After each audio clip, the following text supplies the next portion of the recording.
What's up? What's up? Oh, let me lean back. Where's my controller? All right. What's up, Bino? What's up, Z's? What's up, Kane? Hello, hello. Yes, good morning, good morning. I just launched my game, so I'm probably gonna lag for a bit. More peak? Yes, sir. Dude, I'm so excited for Expedition 33 tomorrow. I did a disservice to myself and watched like 2 reviews. Excuse me, and then looked at review scores and was like, oh man, I should not have looked at these. You can still call me Sebco if you desire so, boss. You know, here's the thing, Kane, is like, I always called you Kane because that's how I saw you in my Discord. But then when you joined my streams, you were Sebco, and I didn't know you were the same person. I thought you were 2 different people. And then I realized you were Kane, I think it was maybe a couple months ago, because you had posted a photo of your food and your name was Kane in my Discord. And I was like, oh, okay. Yeah, I'm dodging literally everything about the game. Yeah, dude, I mean, one review was like really well done. And then the second review, I had to like close it because he just started like summarizing. I was like, what are you doing? I was walking my dog, like fucking flipping out, trying to grab my phone, shut that shit off. Just tell me the game is good in like a elegant way, not fucking summarize the goddamn story. Or if you're gonna summarize the story, at least tell me that's what you're gonna do. Okay, so there's a tower here. It has to be this. Or no?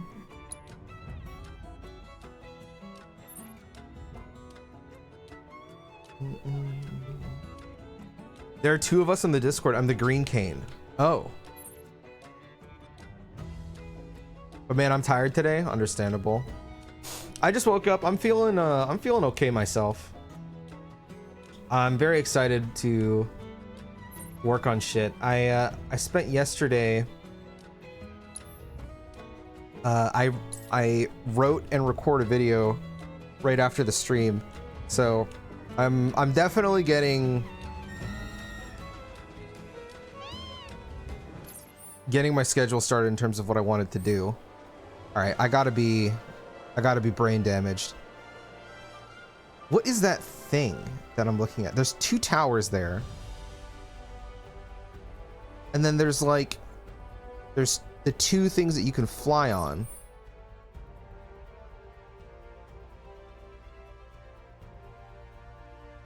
Is that these? Is that what I'm looking at, or is it this? That looks like a town.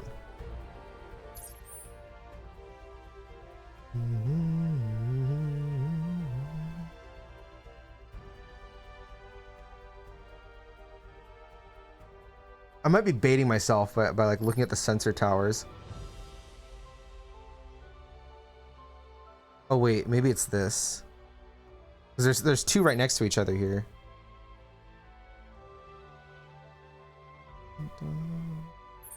I think it might be this.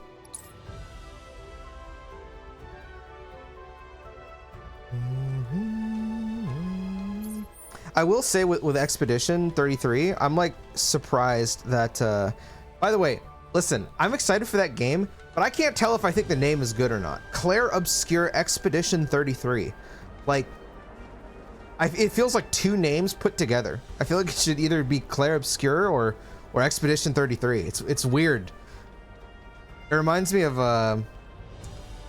what are those Square Enix games that are really good? Octopath Traveler, Triangle Strategy. Like, what the hell does that shit even mean? He's the green Cane and I'm the pink Cane. Well, what's up? How you doing, Cane? I did not know that. I just called you G-Sab the whole time. For commission tomorrow, I'm talking about my business plan for graduation. You got this, man. You got this. You'll be all right. The subtitle fucks it up hard unless I pull up more games, I guess. Claire Obscure Expedition 32. Claire Obscure Expedition 31. No, I think it'll be a one and done.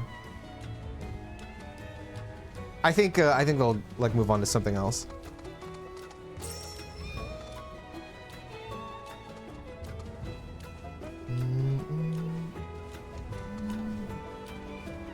The reception so far, I'd be surprised. Maybe I know nothing of it yet. I've only known the premise because the first trailer had the premise of the game. And at least with the premise of that game, I don't really see how you would do a sequel, but obviously I haven't played the game, right? Okay, this leads to the boss arena. I have to be blind, bro.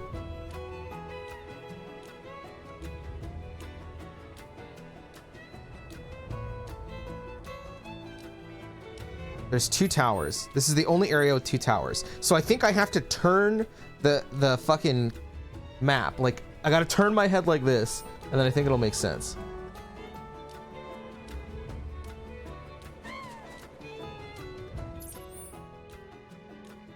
So it should be like around here or something.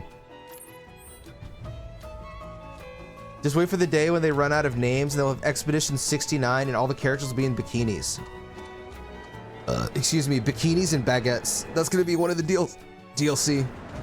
It's a French game. Like, oh, please, what do French people enjoy? I have no idea. But once I catch a stream call just kicking my ass right now, oh, bro, you'll be all right, Eco. You got this, brother.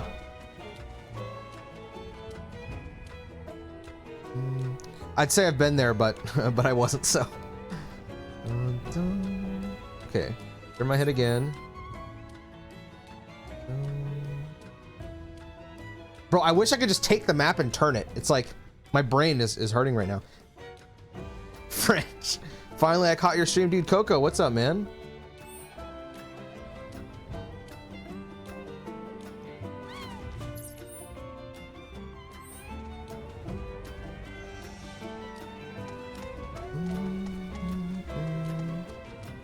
What are you up to, dude?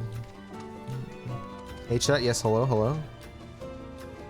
Been hyped about 100 Line Academy. Bro, I want to play that game so bad. I was going to play it over Expedition 33, like on release, but I have to do a video on Expedition 33. So I was like, okay, I will play that first, but I am going to play 100 Line. The reception to 100 Line is extremely positive, which has me very happy. I love Kodaka and Uchikoshi's work, so I've been kind of waiting for something new from them. What's up, man? What's up, Ghostblade? How you doing, bro? Is it seriously not like right there? I gotta be blind. Did you play the demo?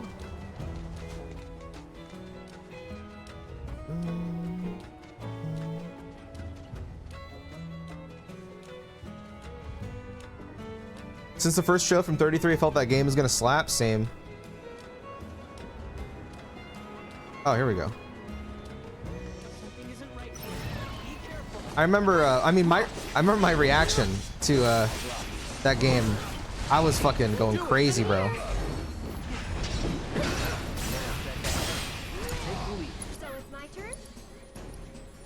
It's your turn. Go on. You've got this. Hang back. Ready?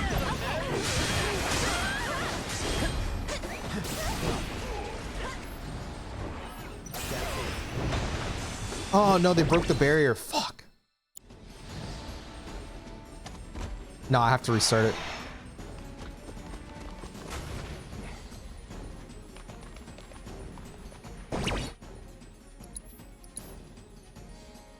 And our boy Ben Starr is in it, dude. I know, man. You know Charlie Cox is in it as well. I don't know if you've seen like Daredevil or anything like that, but that shit was like wild to me. I was like, wait, what?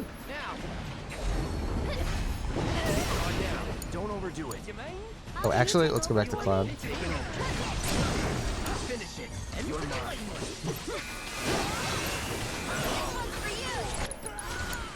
I've got this. Keep it up. Let me teach him a lesson. It's your turn now. Enough. He's more mountain. Deal with that. Leave it to me.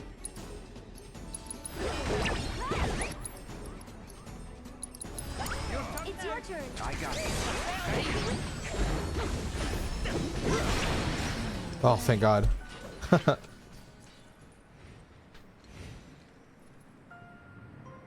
I want to play the game blind. Yeah, me too. I want to play. I mean, every game I want to play as blind as possible. 3 RPGs in 1 month. Oh, Oblivion is probably the third one you're talking about, right? Dude, I want to buy it, but like I can't. Something out there controls our future.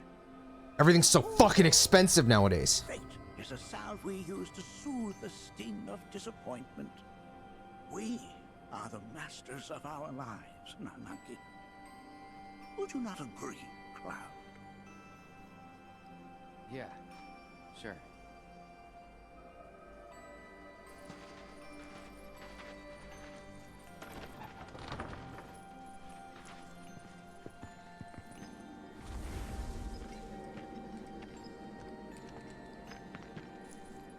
God, this song is so good. My, over 7,000.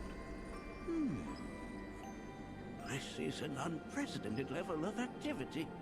Doubtless proof that the flow of the live stream has shifted in some manner or another. The question is, was this shift natural, or was it the product of an external force? A question for another time. One location remains. Can we normalize $90 games now? Bro, please. I hate having to be picky with like games, dude. It sucks. So like, I said this before, but I was gonna skip Expedition and buy 100 Line. But since, you know, I do have to make a video on Expedition, I'm gonna try and beat it as quickly as I can.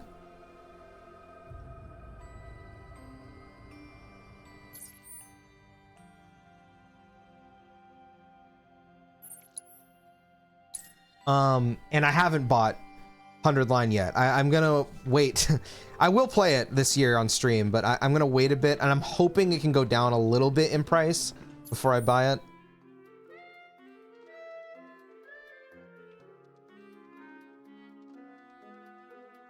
I'm waiting 2 games to come in the mail to complete my collection, then I'm done. What games? Real, I heard it's 35 hours light work for you though. Yeah, true. I just have to, you know, I think I could get like maybe halfway through Expedition 33 before I got to do a video on it, which is not bad because like the person I'm doing a video for it on, they're starting it next Tuesday, and I stream 3 hours a day. So I don't remember exactly what the number was, but I was like checking, okay, if I stream 3 hours a day starting Expedition 33 tomorrow, which I am, I can probably get like 18 hours through the game, which I think is far enough ahead that by the time that they start it, I should finish it before they finish it. I think. But they do stream longer than I do, so.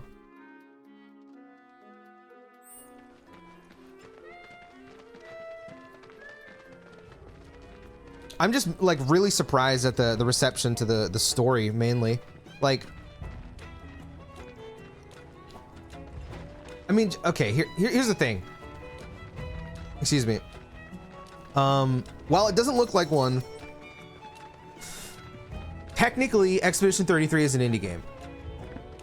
You can say AA, but like it's a very small team in France. And a lot of the games that I've tried that do like the whole evoking classic Final Fantasy, or in the case of Expedition, it's evoking both Persona and Final Fantasy. They usually do like a solid job of it, but they don't like knock it out the park. The one that immediately comes to my mind is Sea of Stars. Weird. I don't see any monsters this time. Sea of Stars starts off Appears that this site has really gone good, fallow. and then it gets like not bad, but it like declines throughout the game.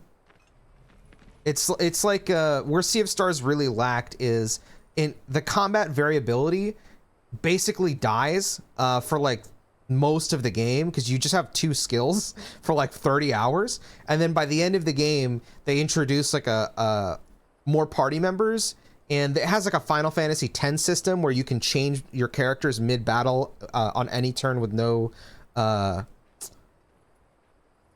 what is the word? like consequence.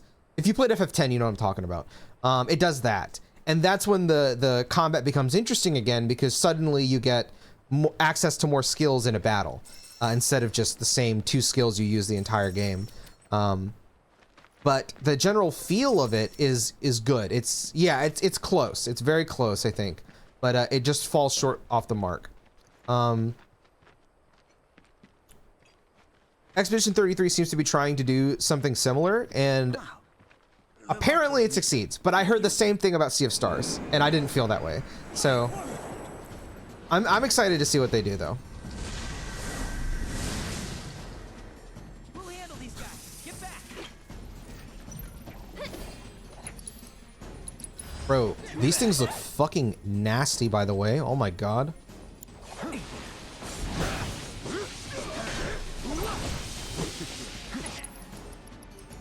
Where's my prime mode?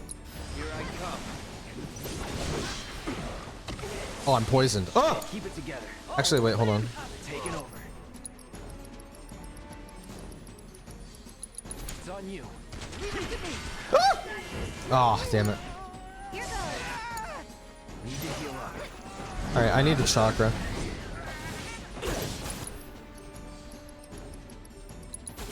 Take it from here. I'm coming. Actually, wait, hold on.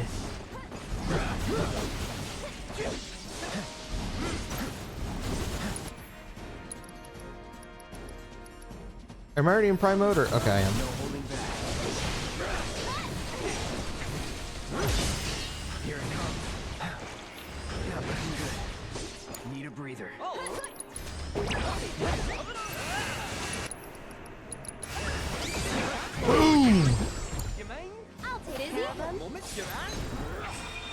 Can you take over? Going in. All good.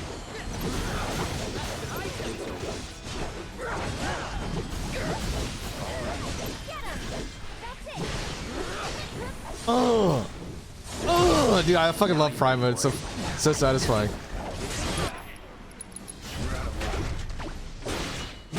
Let's switch it up. I'll fight tooth and claw for you.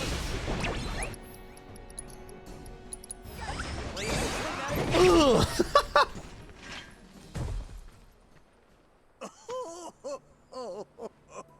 Perhaps I am getting too old for this. My point exactly. I learned far more than I anticipated today. Though I harbored doubts, I now concede that you were right. Something is happening to the planet. Many questions remain, but I can share with you some answers. Yo, what's up, Sniper? How you been, bro?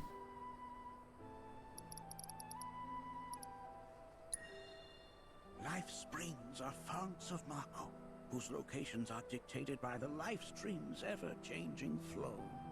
Yet in all my years, never have I seen a once Bugenhagen alive ASMR in your left ear. wither in so short a time. While still just a theory, given all I have witnessed, I believe the planet is changing on an unprecedented scale. Ah, the weapons. I first learned of them from amusing fables and Cetran tomes. Quite frankly, I did not believe they existed. I thought them merely allegorical. Thus did I dismiss the tales of your encounters with these incredible creatures. No, that's not it. In truth, I was terrified. Weapons are born into existence when the planet is in crisis. When the survival of all creation is at stake.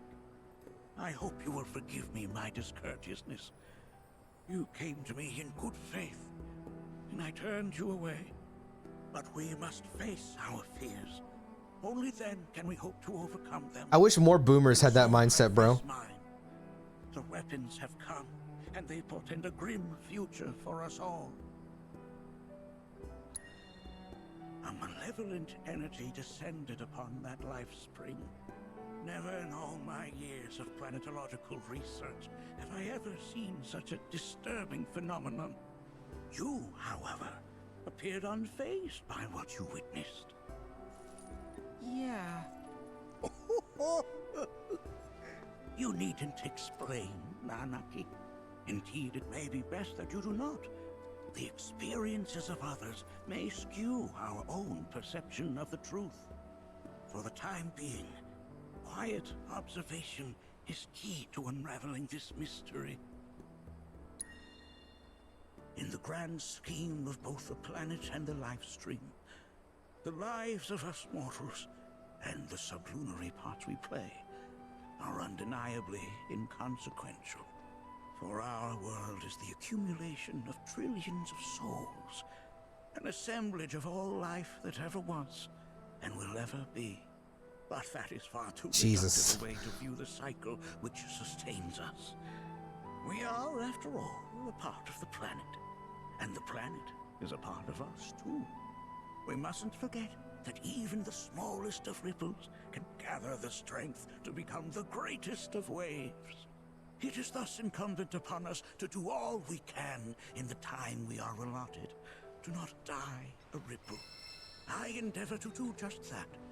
I will continue to work to uncover the planet's secrets, and if I find anything, I will let you know. All right, just try not to overdo it. For me?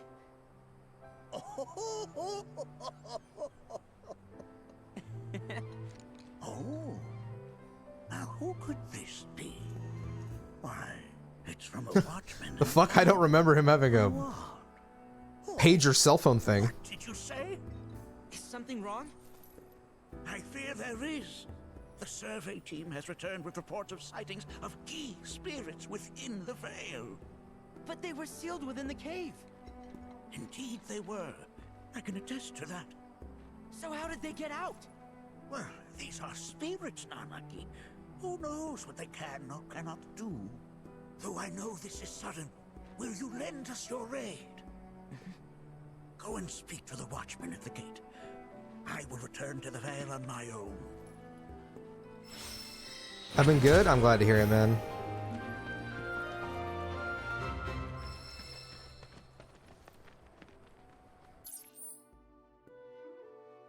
Yo, what's up, Biggie? Hope you're doing good. Oh, dude. Of course, brother. How about you? Shout out Wemethy. Dude, I miss Tyler, man. What's that guy doing? I love Bugenhagen in Rebirth. Such a good fucking quest. Bugenhagen in Rebirth is such a fascinating, like, exploration of, like... Basically, I wasn't expecting them to do, like, what they did with him.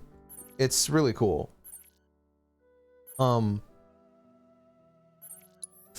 In the original game, Bugenhagen is kind of like this all-knowing guy. Like, he just kind of knows everything. But they didn't take that approach at all with him, which I kind of like. He kind of, like, you know, like a boomer. He, like, rejects I'm so glad. Tifa's experience. Like, kind of like, you know how in real life, like, when you walk up to, like, I don't know, like, let's say you're talking to your parents or something, and you're trying to tell them, like, something that happened to you, right? But they just don't, you know, they're not receptive to what you're saying. It's really interesting because it's like, you know, with Bugenhagen, he's like 100-something years old, and he has seen how, I guess, life works for so many years that he basically rejects any other, like, concept or idea that could exist. And seeing him come around on that is interesting. I think it's cool. It adds more depth to him rather than him just being like this all-knowing sage. It's cool. It's cool. At the same time, I do feel like maybe they were like deliberately just trying to obscure like details, if that makes sense. But I'm kind of okay with it. It's Arbab? Oh, dude. Oh my god. Holy fuck. How you been, man? What the fuck? Dude, I hope life's been treating you well, man. You are a fucking a treasure to this fucking universe, mother. Or brother, not mother. You're not my mother.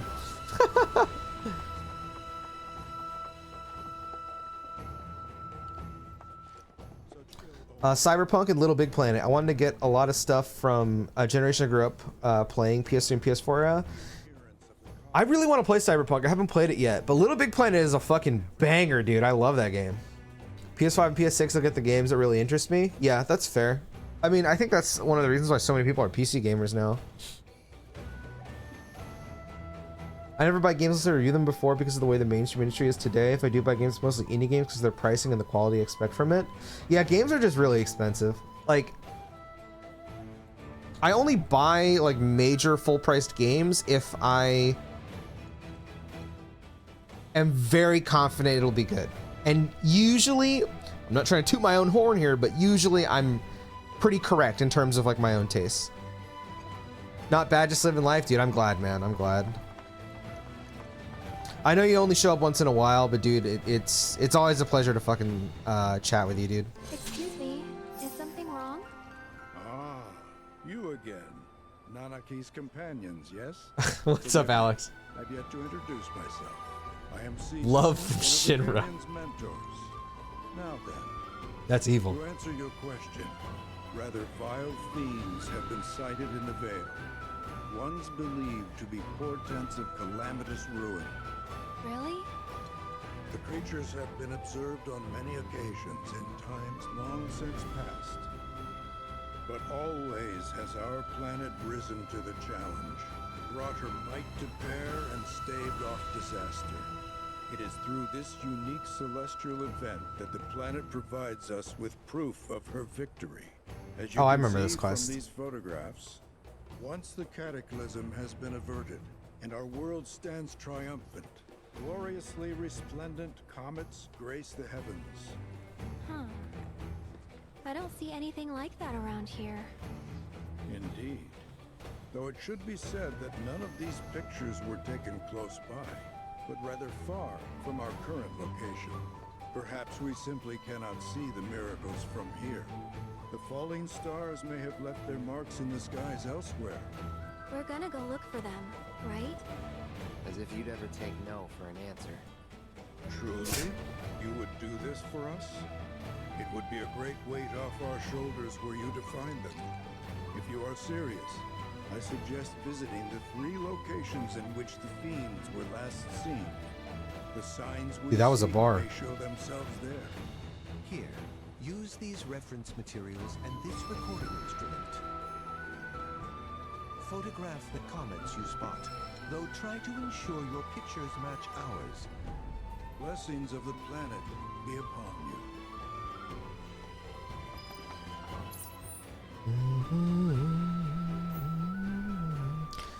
Hope you're also doing good, man. Dude, yeah. I mean, you know, sometimes it's rough here and there, but generally, like, I've been doing a lot better than before. I'm a lot happier overall, I'd say. Like, I'm definitely doing, like, better overall. 100%. I appreciate you asking.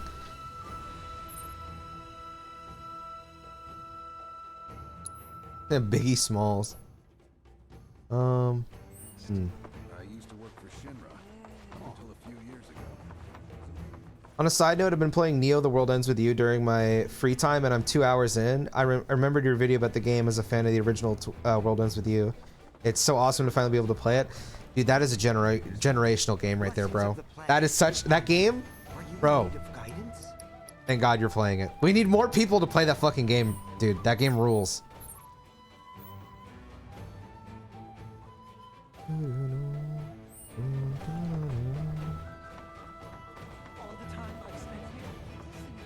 Peak, play The World Ends With You. Yes.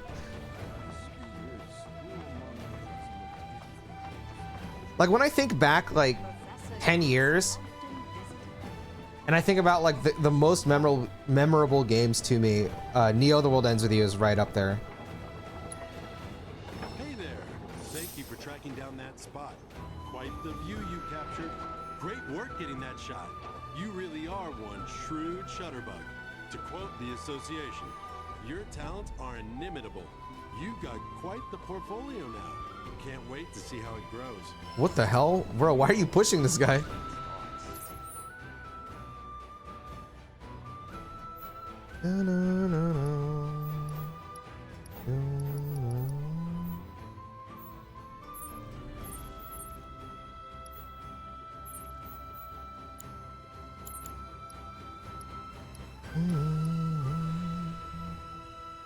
Okay.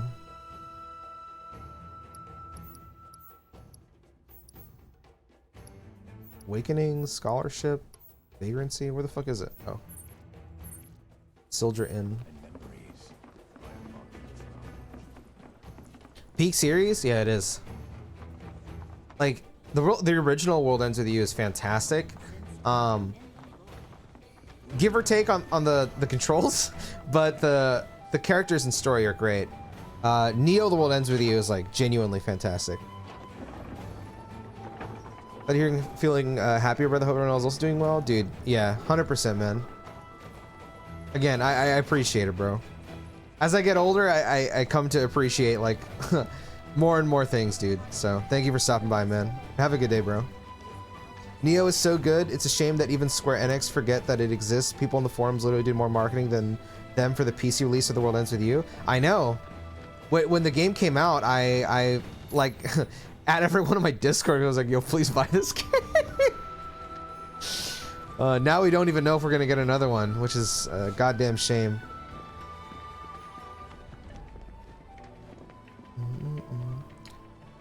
Neo: World Ends With You was good, but I got confused when they showed the first game cast.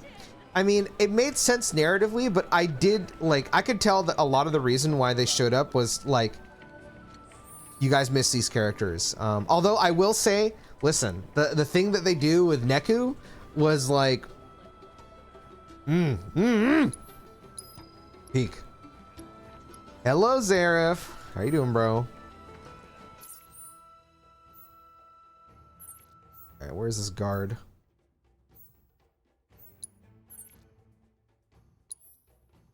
Oh, dude, thank you, Zare, for the 37 months. Bro, my second monitor is, like, really high up, so that's why I, like, look really high.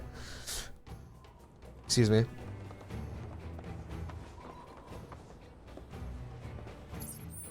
You zeptograms! Fucking hell, man. Oh, good. Nanaki.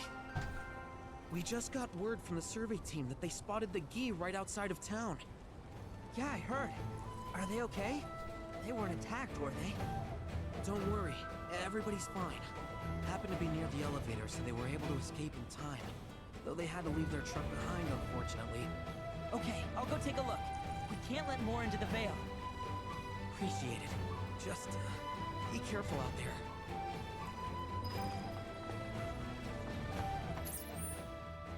Did you know, or do you know the Ninja Gaiden movement tech? No, I don't. What is it? I'm giga ass at a Ninja Gaiden. I was watching last year, saw the action game conversation. I'm here to make fun of you as okay, dickhead.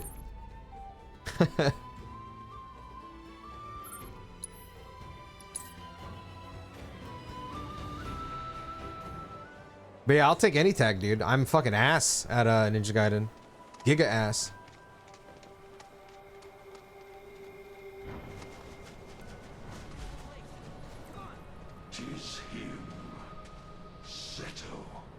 What? I'm not Seto. I'm... Cursed wretch. You think we shall be fooled again? Undying is our enmity. Here we shall have our... I remember this quest. This quest is very interesting. Seto Kaiba.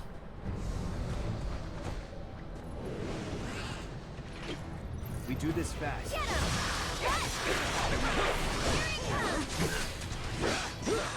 Get ready. You're done. You had your chance.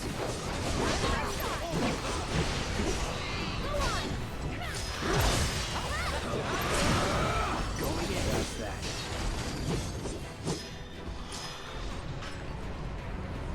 We will have the Egyptian God card. Bro, you know, What now? the Yu-Gi-Oh channel, like on YouTube, they're like running 24/7 Yu-Gi-Oh, like the anime. It's fucking awesome. There's a lot of ads though, which is annoying. First you hold block and then flick the left stick and then jump. It's roll and jump while you're blocking. So you, oh really? Okay. I did not know that. I'll have to test that later. Is this hard mode, by the way? No, I haven't beat the game on PC yet. I am gonna do a hard mode playthrough, but what do you call it? I'm probably just going to record that for when I review this game. Oh my god, I just completely overshot that. That's okay.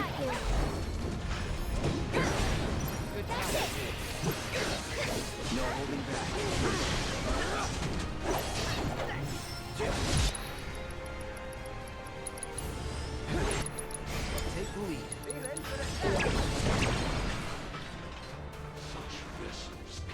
I am permanently erect. I find it funny in this quest, they're like, feel my wrath and become chick. That's true. Fuck yeah. Dude, this sword looks so fucking cool. Feel all wrath.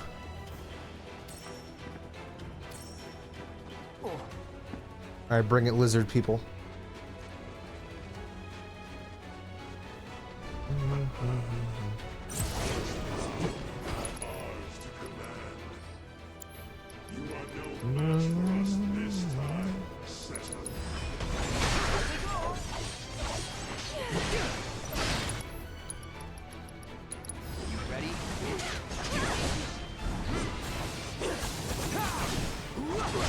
Oh, I thought I dodged it. Fuck.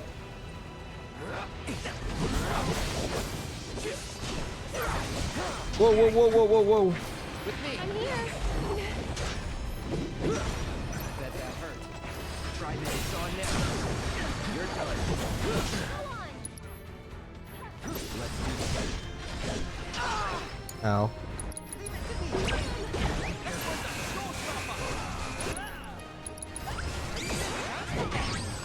I actually didn't want to do that one to use a different ability, but it's fine. So long.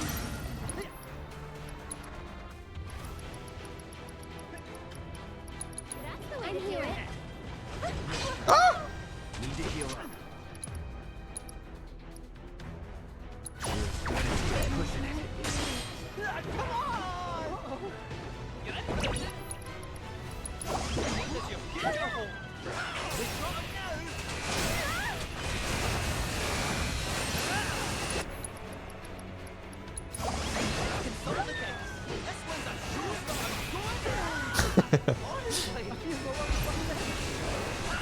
Fuck it, keep rolling. It's working.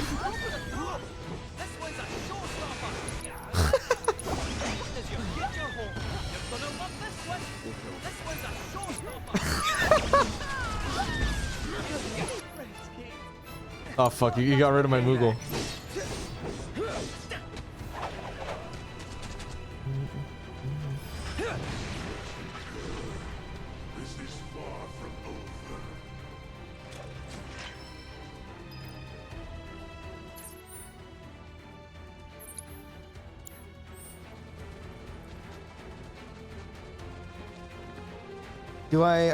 I do have a question. Will you make the clip on the Discord into a new GIF? Is it the one where I'm like fucking railing the fucking screen? Is that the one that's in the Discord?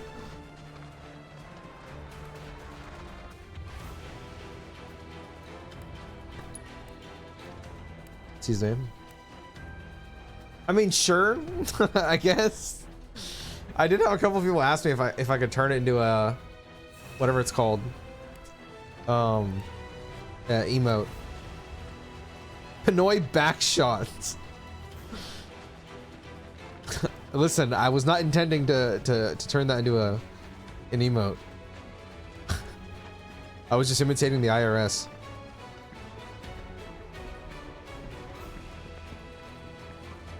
The IRS, yes, Pinoy IRS.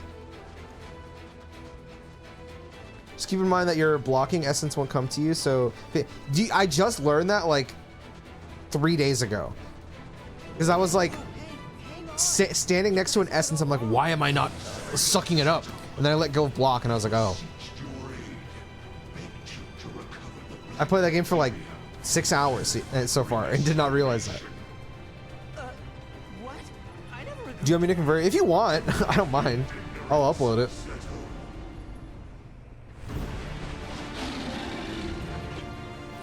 The big bull man. Allow me. Wow, you can stop this guy, bro. What am I doing, man? I am not leveling my time materia. I need to do this. And I need to do it now. Good timing. With me.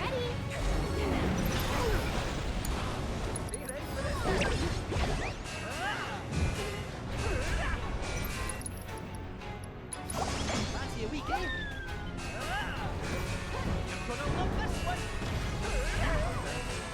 Okay, I'll take shield. Let's do it. Coming! That was close. Keep it up.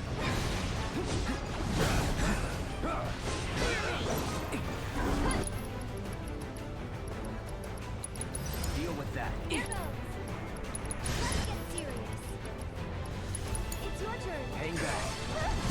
Don't worry. Let's do this. I think I need to hit him with magic now. Let's be smart. You're I up. got this.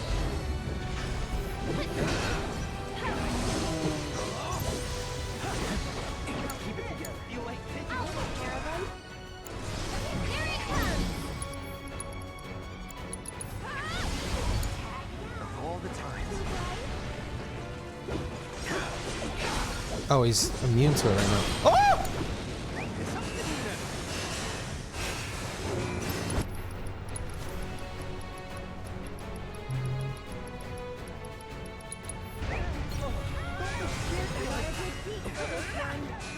Your turn now, Sam. However I can help. Just taking a little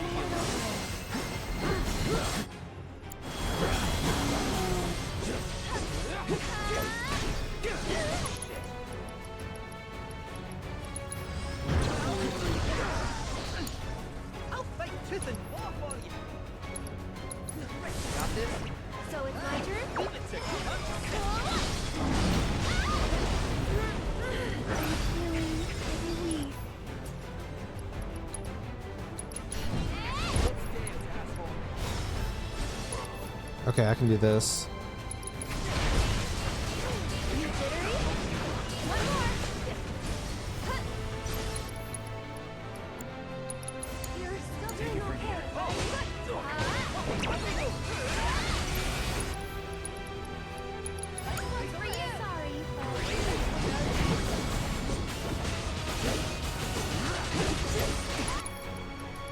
I need chakra.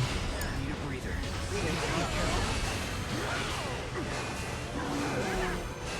I need to heal Aerith or she's gonna fucking die. Fuck. You like taking the case?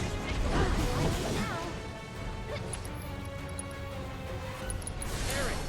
Oh. Just gonna roll this one. Roll this one. This one's a showstopper.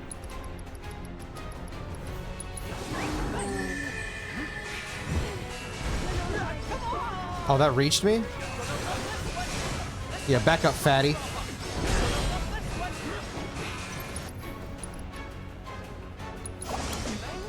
gotta get through this. This one's for you. Here it comes. Anytime. Can you handle that? All the time.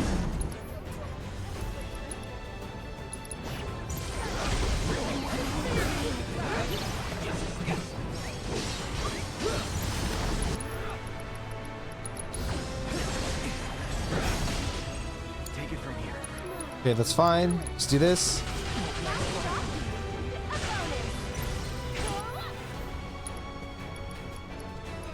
Fuck it, do this. I'm in. Don't give up now, guys.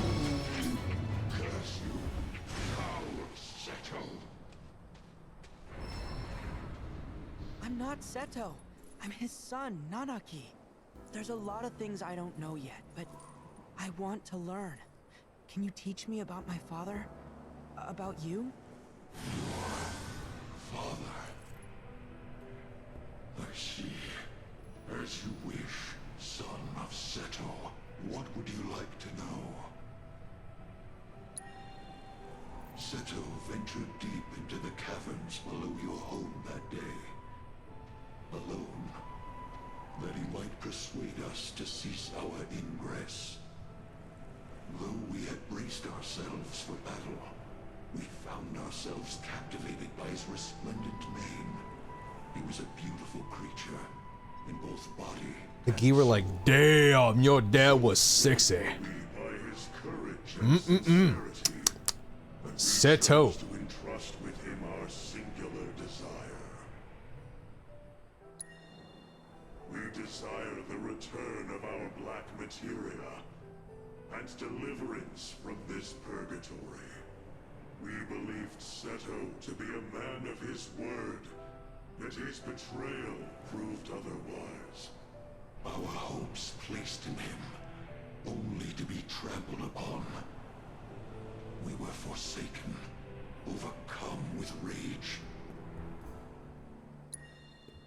One by one, our arrows found their mark.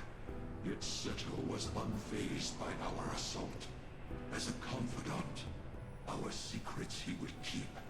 As a penitent, our vengeance he would accept. That's badass, I'm not gonna lie. He would not forsake his duty to keep us from the veil. He was resolute, his will adamantine. And with every arrow that struck, his body hardened to match his resolve before our very eyes, unmoving in the face of our relentless onslaught. 'Twas not long until we lost heart, conceding the futility of our plight, and sank back into the dark depths whence we came.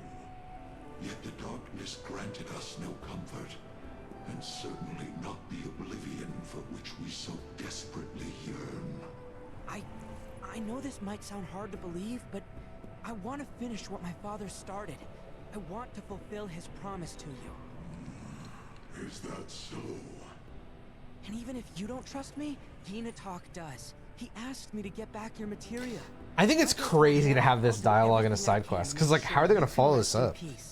All I ask is that you wait in your cave until I return. He has to be lying. And if we comply, you will keep your word. It might take some time, but I'll do it. Very well. Finally, at long last. And thus, the promise has been made. See that it is not broken, son of Seto. You sure about this? They're gonna hold you to it. And I hope they do. Dad understood the Gi's suffering, but he also understood others would suffer if the Gi ever got the materia back. He was willing to bear that pain for them, even if it turned him to stone, if it meant that he could spare others from their wrath. We just have to find that black materia, and we have to make sure that no one gets their hands on it, not the Gi or anyone else. But I do want to keep my promise. I'm gonna find a way to release them from their suffering. I don't remember this line of dialogue at all. There somewhere, and I'm not gonna stop searching until I find it. Spoken like a true watcher. You heard all that? Our hopes and our dreams give us strength. Remember that. Hold tight to yours, and see that you never let them go. In time, they shall lead you to the answer you seek.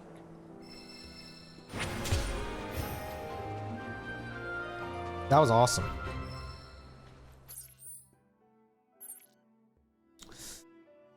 Okay, I got one more quest.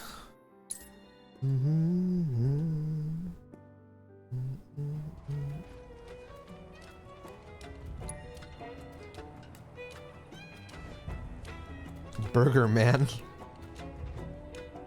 Yeah. That's what I sound like when I eat burgers.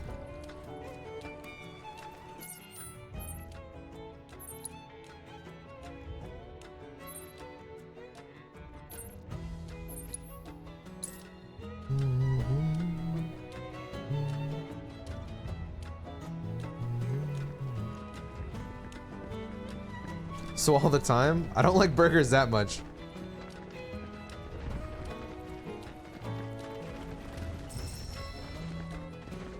I actually hated burgers for a while in my life, but then I realized it's because I never had a good burger. Then I had a good burger and I was like, oh, this shit is good.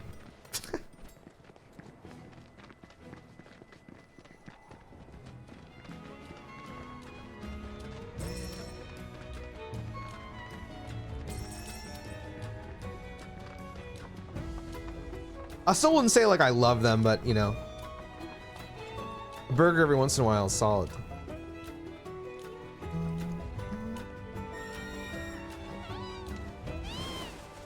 Whoa! Uh-oh. Ill omen, 12 o'clock. Oh my god, that is a big fucking, almost called a scarab. Scorpion. Through. Weak to ice. No. Here I come. Let's go. I'm here. Go on. Ow.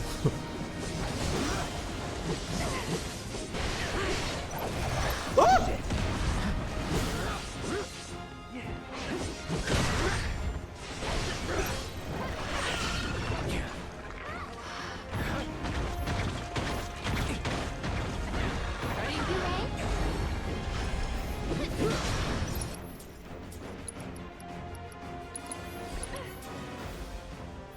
Try using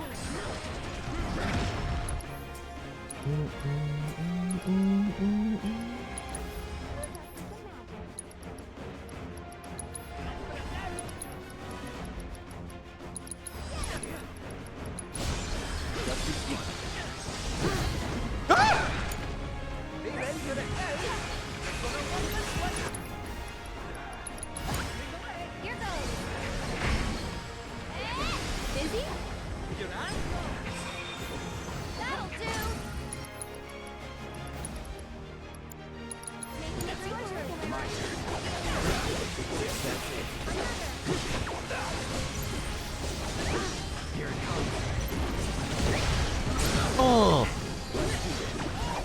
Ooh. Don't stop now.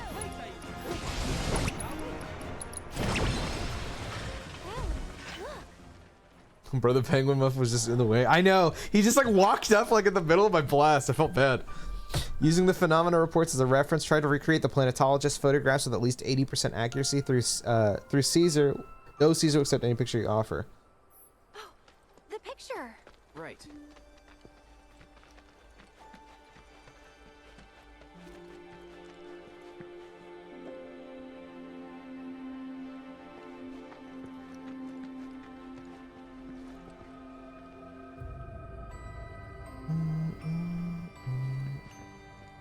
Is this really a good angle though? It doesn't feel like it. Oh, I'm probably looking at the wrong one. Oh, here we go.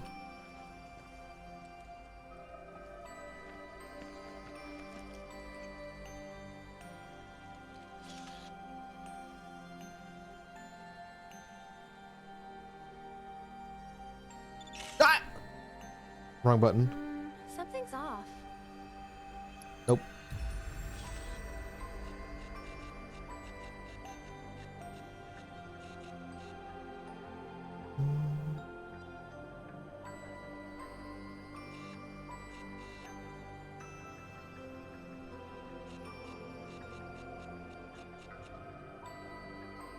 It's like framed like this. Maybe.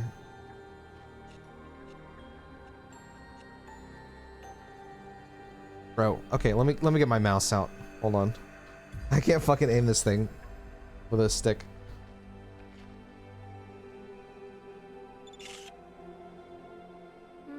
Something's off. Okay. Take photo up.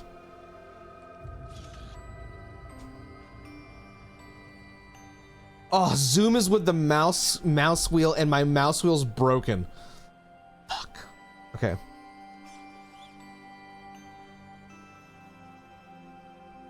Oh, there we go. Nice. This is perfect. Well, well. Maybe you ought to add photographer to your resume. I mean, I'm in the club, bro. Let's look for other spots.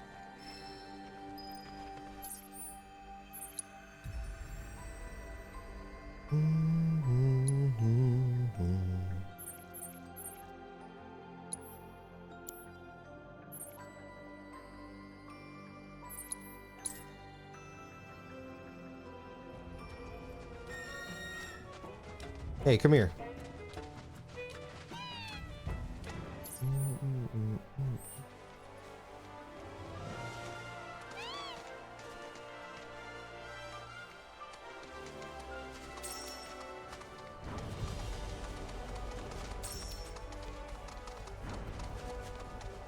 Not a thing. Except for this guy. And he doesn't look Ow.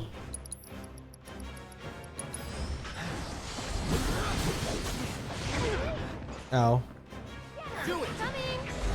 Oh no! Fuck. Alright, that's okay.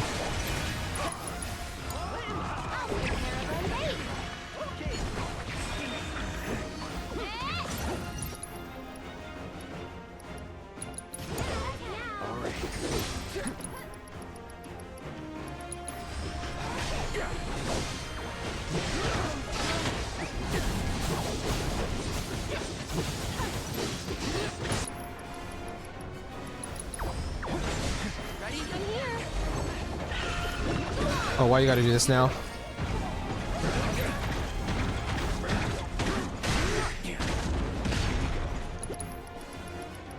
Thank God I got that period. You have your chance.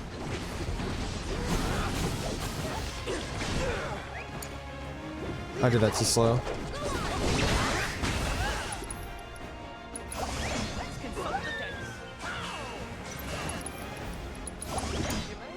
So it's my turn? Can you take over for me? Okay.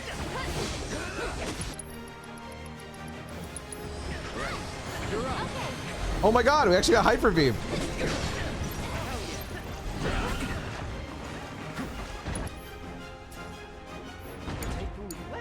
Here goes.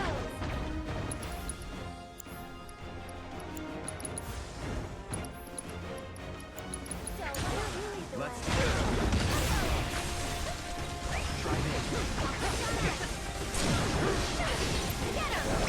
Man, thank God for Aerith, bro. She's so OP. There it is. Hurry, Cloud. Get the camera.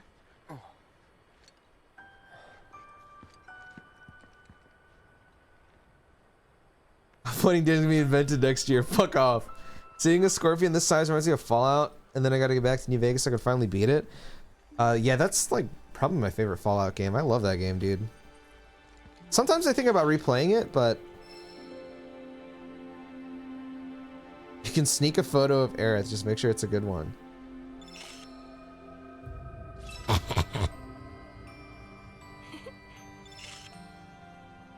This is the worst photos ever. Oh my God, this is adorable. This is adorable. Cloud.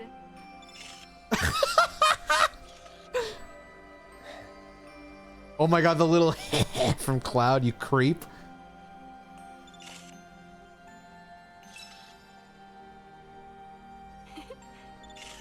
This is like Prompto energy. Alright, alright, alright. Fuck off, Aerith. Enough, enough, enough.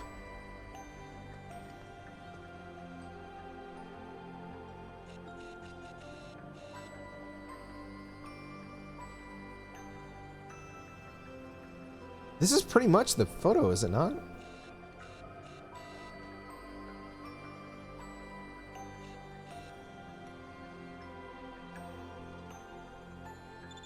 There we go. This is spot on, Cloud. Something like that really makes a game? Yeah, exactly. Okay. So sit cute, down. man. I love it.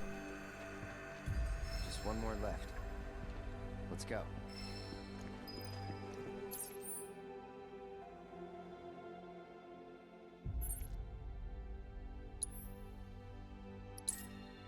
I wish Tifa said something.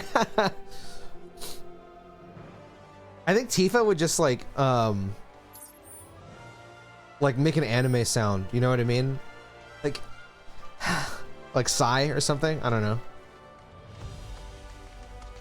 I think she'd get like you know, she'd show like subtle jealousy. I don't think she'd like verbally say something. Out of our way. But yeah, she should do something. Oh, there's another little penguin You here. could always run away. Enough is enough! Bro, we just started the fight and she's like, we can always run away. How little belief do you have in me? Don't overdo it. It's nothing to This poor penguin, bro. Get him, Kate.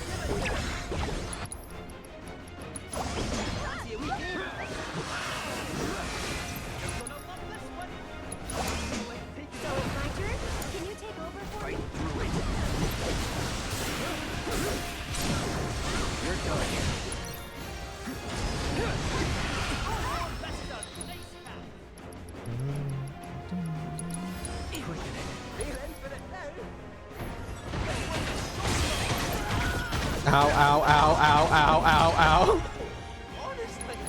That's okay. I do this. And then we do this. Here goes. Let's get serious. It's your turn. Actually, So it's my turn? Go on!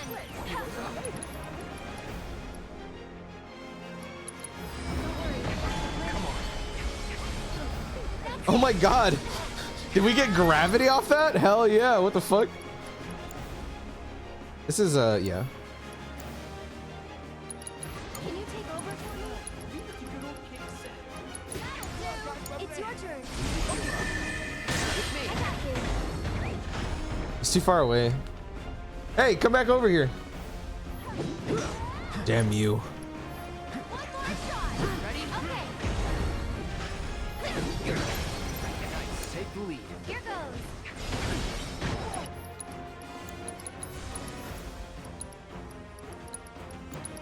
Tagging out. Hang back.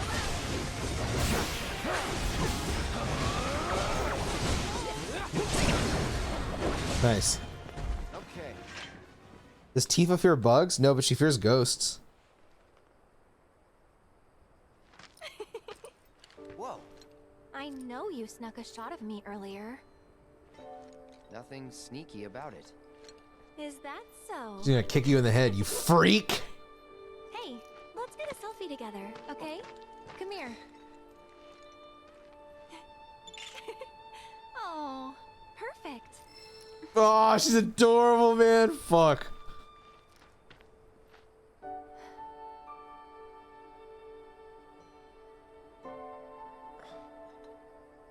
Aerith.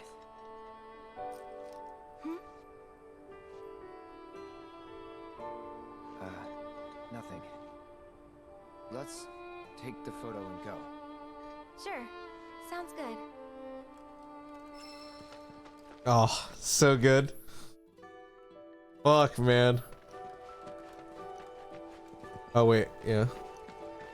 I would marry the spot, bro, for real. There's this, listen,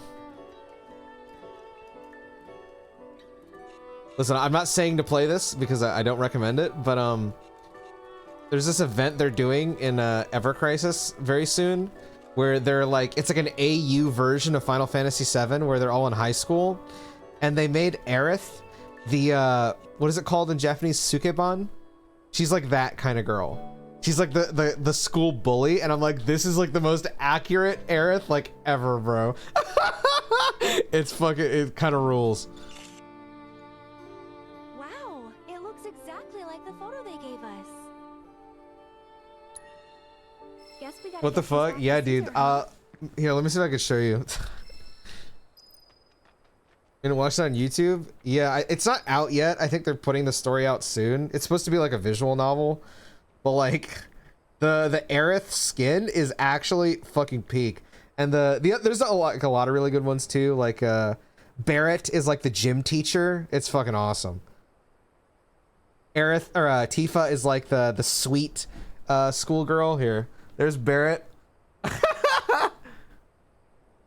And then hold on.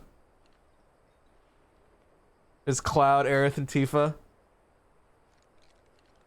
It's kind of fucking awesome.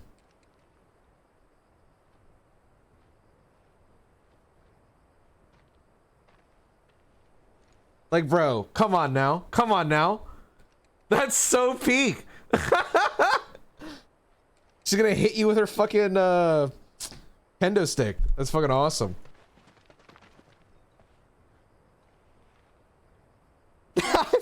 I just know you fucking hate the midriffs there, but it's so funny. Yo, what's up, Andy? The Yakuza daughter fit? Yeah, bro. She literally has like a bandana over her face with like some fucking dragon like mouth design. I'm like, this is fucking awesome, bro. That is awesome. Seriously though, when I was playing 7 Remake, I understood why people fell in love with Botifa and Aerith. This game makes it way stronger. Yeah, this game like really emphasizes like how fucking awesome those two characters are. I mean, I'll say, you know, in the original game, I was like heavy Tifa. I am a lot more evenly split. I still prefer Tifa, but like I'm definitely a lot more evenly split with the remake series. Like she was always like that spunky girl in the original. But I didn't like love her or anything. I fucking love Aerith in this series. ¿Por qué no los dos? Yo, what's up, Ratchet? How you doing, bro? What's that for? It's just like they're doing like an alternate universe thing in the mobile game where they're like high school students, and I'm like, this kind of fucking rules, bro. Let me get an Atlas Square Enix collab where we can get a Final Fantasy Persona. I'll fucking buy it.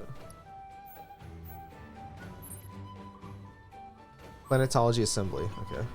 Blessings of the planet be upon you. Are you in need of guidance? Was gonna say something Xenoblade related, bro. I want to play X. Patiently waiting to play it. Atlas Final Fantasy VII game might ruin my life. Yeah, that's what I'm saying. I need it. Tokyo Mirage Sessions. I don't know how I describe Tokyo Mirage Sessions, because like I know it's supposed to be like Fire Emblem SMT, but it doesn't really feel like a Fire Emblem game. Three of your photographs are precisely what I require. Yes, these will make a marvelous reference for posterity. You go broke over it? I would. As always, our planet is as strong as she is beautiful. No matter the calamity, we have no reason whatsoever to fear for her demise. Whatever you say, old man. It appears that there are more comets than were previously observed. Perhaps this is a sign that our planet has, in fact, grown more. Sorry, I hit my mic. Yes, surely it is. And if we take note of their positioning and connect each with lines, just so. I see it. The pattern. An unprecedented configuration. Hey, what did you wish for? Well, only what anyone else would. I just asked the stars to protect us from harm. Right. Of course. That face you made earlier, what was that about? Don't know what you mean. This guy, man. This guy, bro. Guess the shooting stars have said their piece.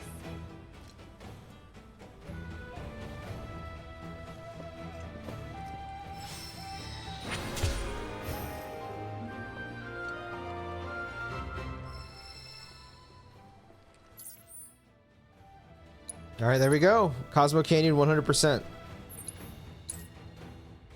Forget a Final Fantasy Persona crossover. Give me a Zelda and Ys crossover, man. Those games, you know, I could see that working really well. I know I've never played an Ys game, but like those games look like they're all about adventure. And listen, no shade to Zelda, but Ys combat system looks like extremely interesting to me. Maybe do a game where you have like Zelda's sense of adventure with Ys's combat system. I watched a video of a guy playing Ys. I want to say it was Ys 10, and it looked so fucking fun. I just beat Ys 10 1 and 2 recently, and I'm feeding for Zelda and Ys to eventually cross paths. Are literally made for each other. I do get that vibe when I look at them. All right, Sid, take me away.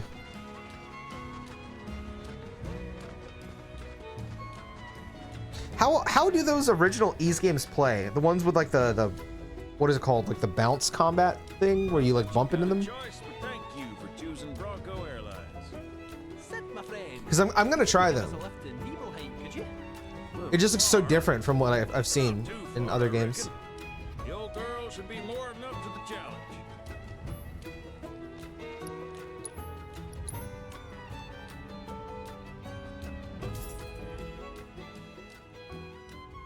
Excuse me.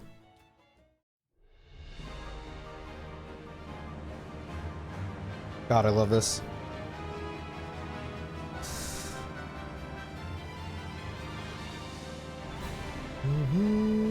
I can't wait to actually be controlling this, man. Fuck. Oh. Mario Kart Rabbids are a thing. Anything is possible. I can't believe those games ended up being good. Like Mario Kart Rabbids is legit.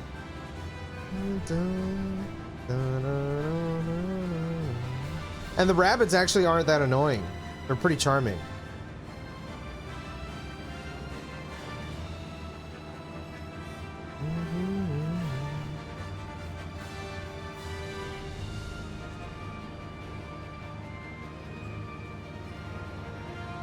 Let me get another Final Fantasy Cross Monster Hunter Wilds collab. I want to fight Bahamut. Bahamut in a Monster Hunter game sounds wild. I wonder how that even, like, play.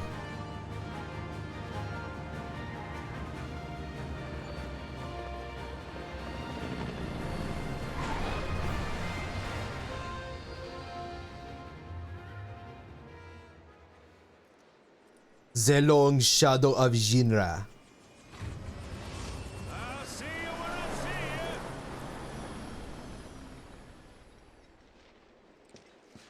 you. That was such a clean transition, bro. I don't even remember that. Wait up. Bring me the black materia.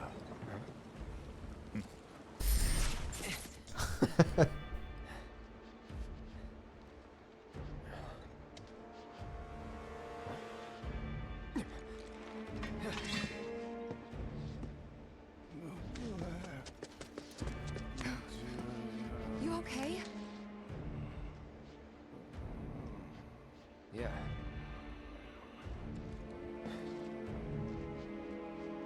Looks like we're not the only ones headed for Nibelheim. Huh. Almost like they swung by Cosmo Canyon just so they could lead us here. Sorry, just thinking out loud. Forget about it.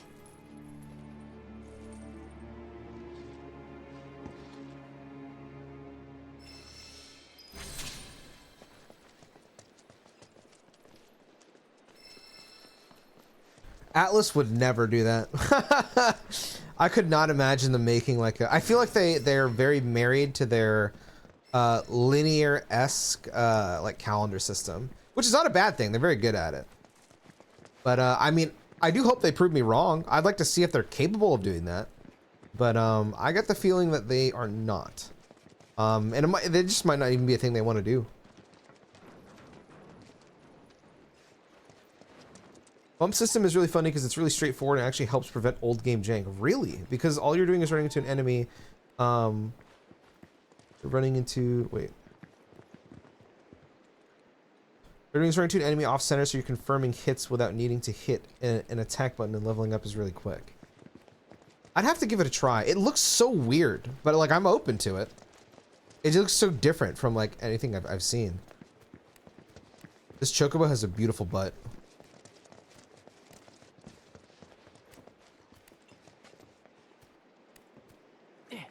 FF16 icon and Monster Hunter would be hype. Which icon would you want to fight?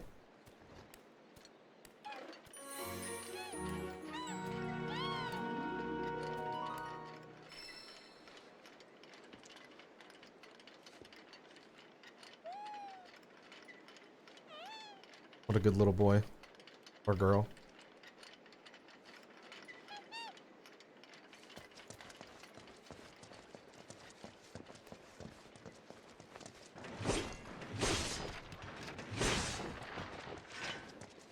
Odin. Oh my god. Bro, that would be intense. I wonder what that would even look like. I feel like Odin is so fucking wild.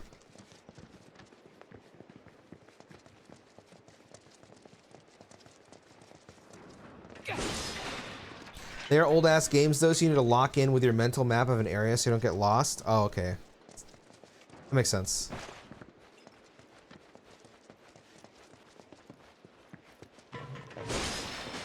That's gonna be a game I'm gonna have to like have a fucking guide next to me whenever I play it. I play a game maybe like 15-20 minutes a day right now. No way I'm remembering that shit. I feel like they would do Ifrit though. Ifrit. Yeah, no, Ifrit is kind of like the one you'd go for, I think, just because he's like the flagship of 16. But I would like to see in a bigger scale full season explore buzzing with life. I think that the limits of our current would be quite hard. I don't think so. I think there's a lot of games right now that do that, that exact thing. I'm playing one that does that, to an extent. Obviously, there's no cities in this. Well, I guess Midgar. Midgar is like a full ass city. So yeah, it does exist. I just don't know if that's something that Atlas would do because they're such a like. They really excel at the AA type of game, you know. I feel like Metaphor is the biggest that they've done, but even that game is kind of put into zones. Let me see if I can list Discord. There we go. Send it to you. Okay, I have to check. I have to check later because for whatever reason, when I play videos on Discord, my stream dies. I don't know why that is. I also did not mean to do that. Sorry, Sid. I just wasted your. Fixing to fly? Nope. My bad, brother.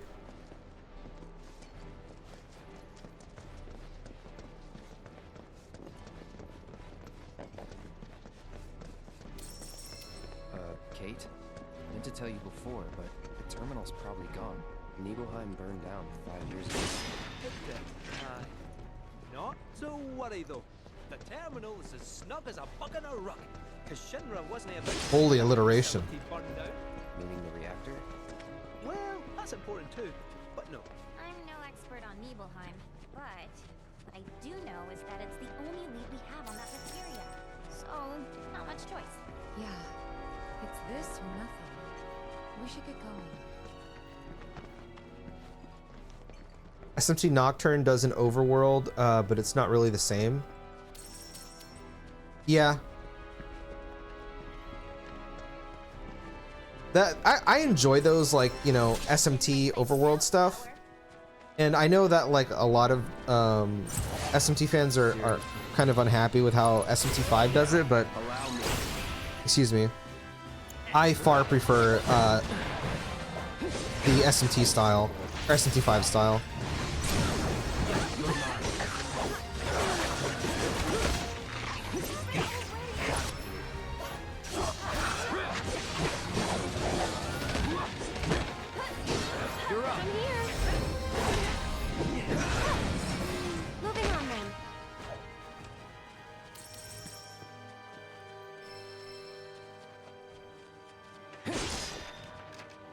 Don't forget the Kate Sith dungeon bug. Oh yeah, how did that work again? I don't remember, but I do remember that.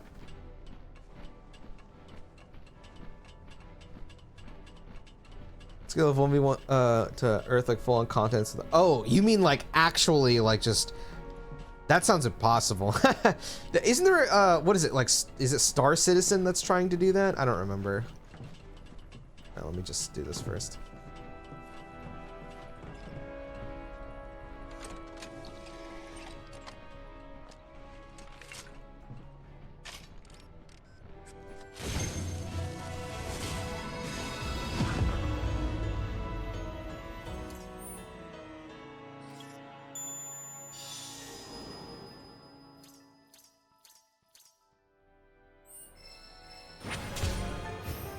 I had provoke on Barrett and it triggered through the floor if you go right above him. Then I switched back to Kate Sith as the fight ended because I technically ran away. Okay. I will try to do that. I definitely like understood about 20% of what you just told me, but I'm gonna give it a go.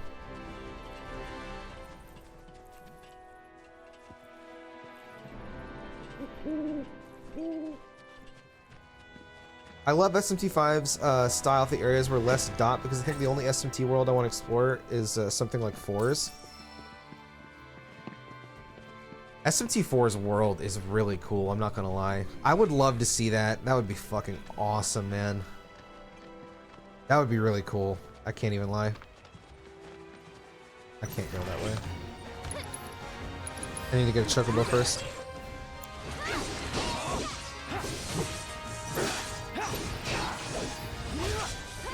Five-star performance.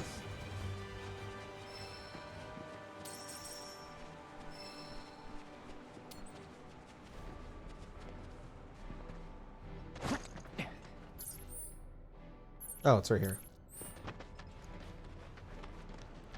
I was watching a friend do a deathless SMT4 run recently, and he finally made it on attempt 14. It reminded me of why I loved SMT4 and the path to Trail's character writing for me. What is it about SMT4 that you like so much? I'm curious.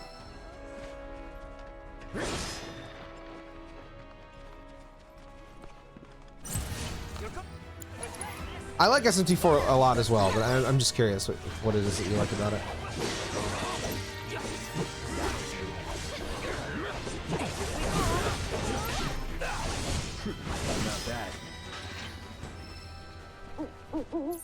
Shut up, bird. I need a chocobo first.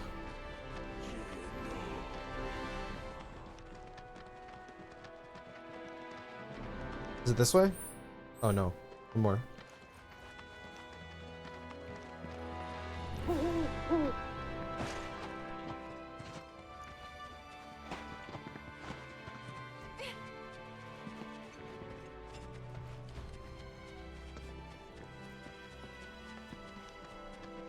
Careful now.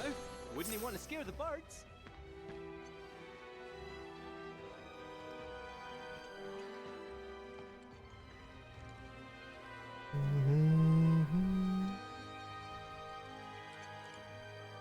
Just let me get up there, boys.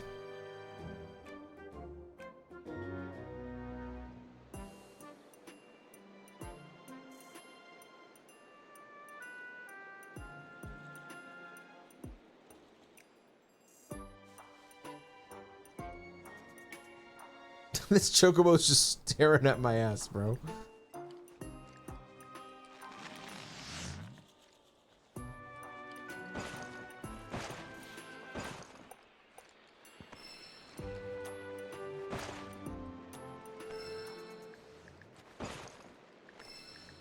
All right, if I remember, we're supposed to lead this one. I remember being confused on that. Okay, how do I aim? And then how do I throw? It's square, okay. All right, let's just go here for now. Mikado is a starting point. The eventual dive into Tokyo. All the denizens and groups of Tokyo. The fucked scenarios they live in. Tayama's child farm. Dude, that shit was crazy, by the way. Oh my god. Oh, it's too far. You know, I had to grow an appreciation for Mikado because I remember starting the game and I was like, I'm not really vibing with this. But then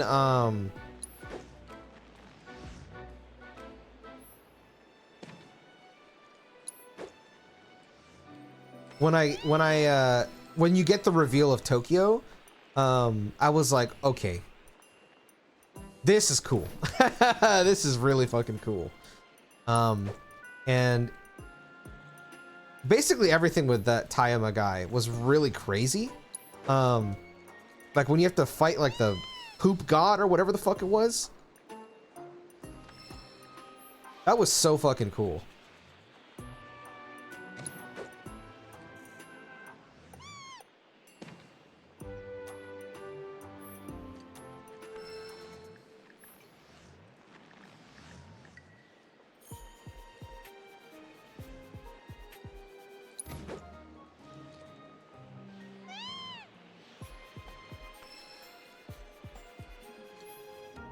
Move, dumbass! No! Oh my god.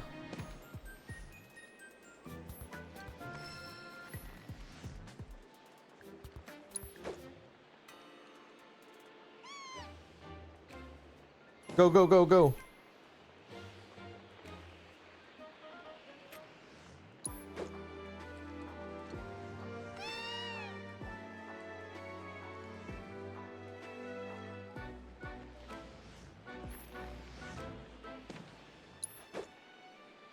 Oh no, he's gonna run into it. Fuck! No!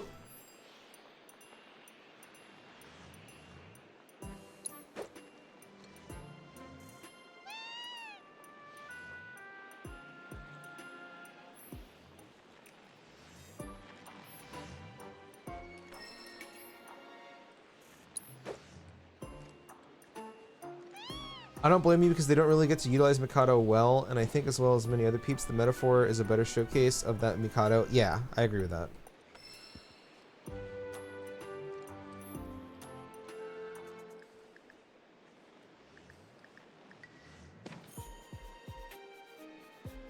I did want a lot more out of that reveal and metaphor though, I'll be honest, because it's very cool. But it felt like it was more like background stuff, which I guess, you know, to be fair, the game isn't really about that. But I would have loved to see a lot more of that.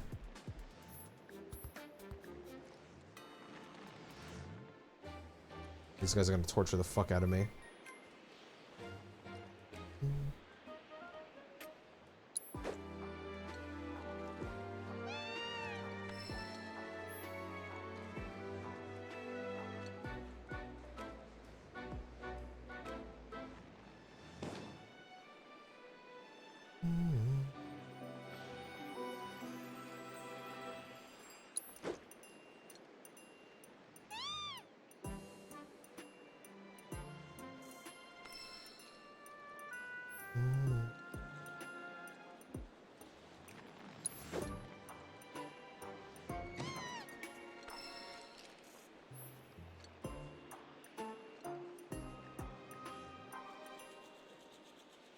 I like the metaphor reveal especially because it was in the background since it was clear that humans fucked up and the story is about the new guys now.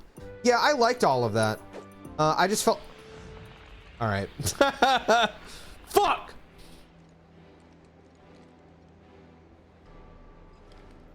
I liked all of that. I just felt like it wasn't like enough for me. But I like the concept of it. Alright, you listen here, Selena. Get the hell in there, lady.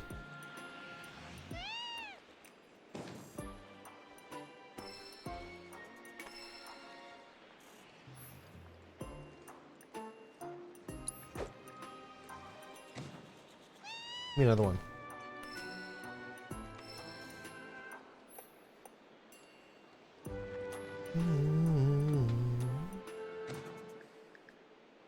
Metaphor is great, man. I would like a metaphor too.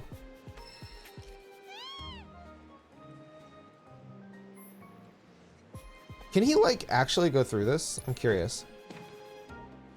Selena, are you capable? Oh, okay. Thank God. I was about to say, yo. I don't actually know the pattern of where these things go right now.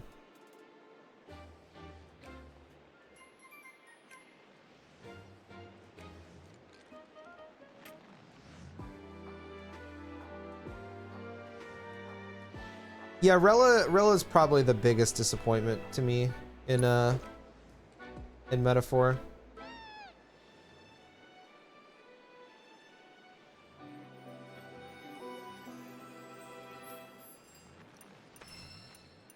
It's a really like good reveal, but like I don't know, nothing really. There was just not enough, I guess.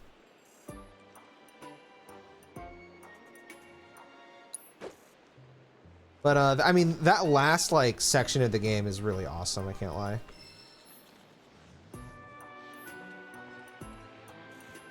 Okay, let's bring you up here because I don't want to get fucking spotted by those chocobo.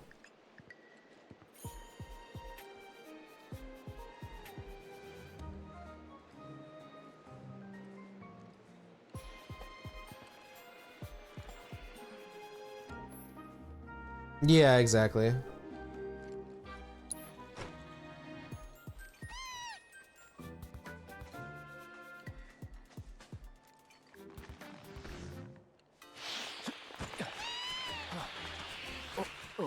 I can overlook a lot of my issues, except maybe Hulkenberg with that game, just because like Luis is so fucking incredible. Good morning, Augustus. How you doing, brother?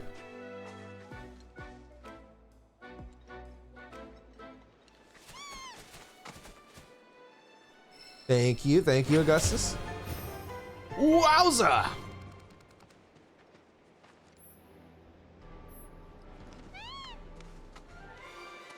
How does this thing like Choco Jet? There you go. Yeah. Oh, I just fell.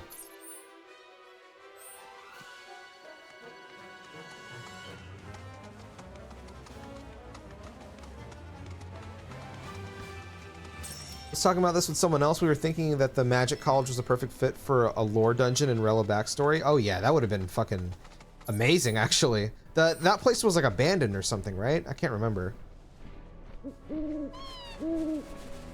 I've been hard grinding classic WoW for the first time for the past few months.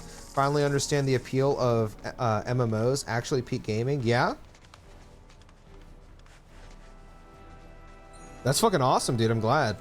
I used to play WoW. I guess it would have been what, I don't know what WoW Classic is exactly right now, but I played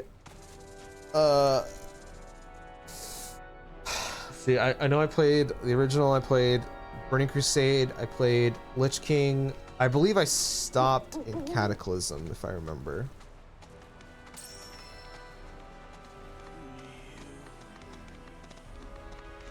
World of Warcraft was always a strange one for me, though. I enjoyed it, but like I didn't like love it. I mostly played it because my friends played it. And then when my friends stopped playing it, which was around Cataclysm, I realized that like I wasn't actually enjoying much of what I was doing, so I stopped playing.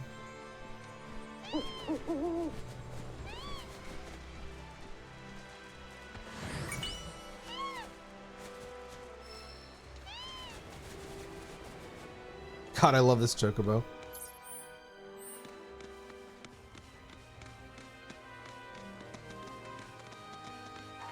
Nibelheim's not far now. First time back since. Yep. First time. Same here. Didn't seem worth coming back till now. Didn't think there was anything to come back to. Sorry. It's all right. Lots happened since then. The way Cloud said first time there was fucking incredible. Cody Christian's my goat.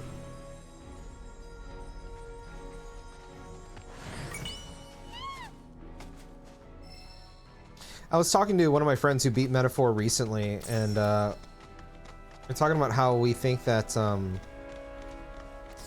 it should become a series, but we weren't sure if they could just do like the same setting again. My thought process was just they just keep, you know, riffing off of fucking Final Fantasy and then make each entry like, you know, make it like an anthology and have each entry of it like in like a different era or something. Ugh.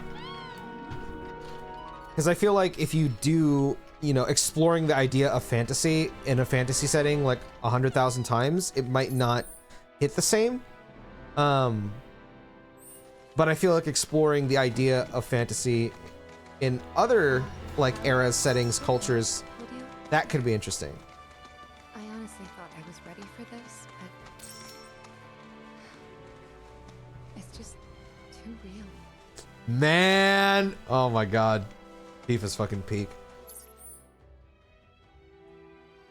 Fire Emblem Sacred Stone, dude. I know. I still don't have the expansion pass. I want to get it, but I want to wait until I get a Switch 2, so I can get the GameCube thing with it. But I can't get a Switch 2 and release. Too much money for me right now. I will get it eventually, though. I want to play all those Fire Emblem games. Gloves up. Rare Nibelwolf variant detected. Commencing guidance protocol. The wolves of this region maintain a strict hierarchy. The pack leader is said to be imbued with an azure flame, which gives his fur a You're dead. the leader. This wolf will often do that. Dealing enough damage while it's enshrouded in blue fire will quench the flames and pressure it while it is not bathed in fire, dodging or guarding its certain attacks. Okay.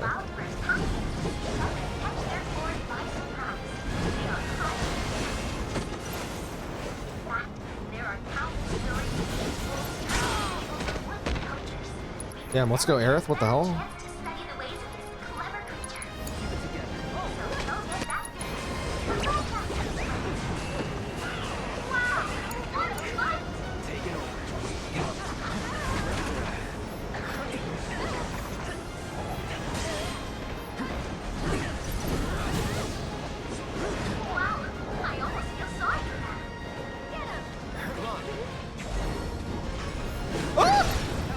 Okay, thank God.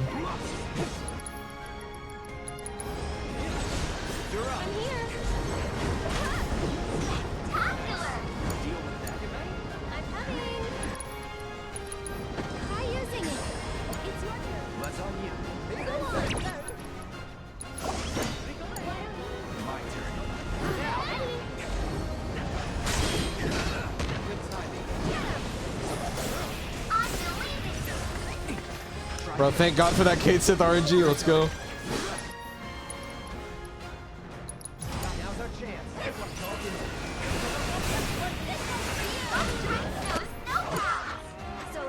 Actually, let's go to Cloud.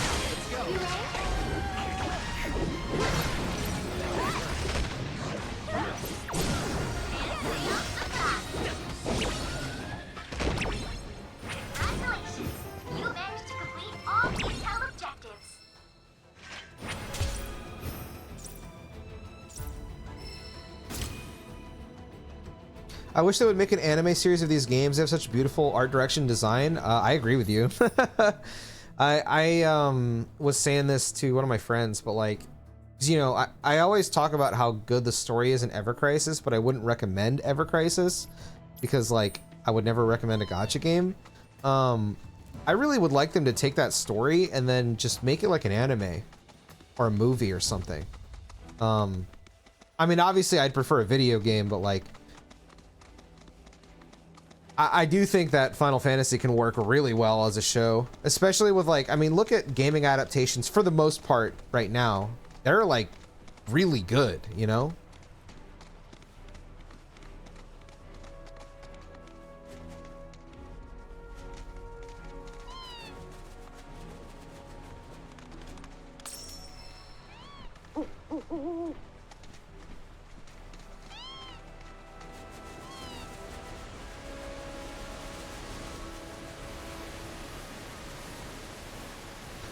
Still waiting for other game announcement. Very worrying.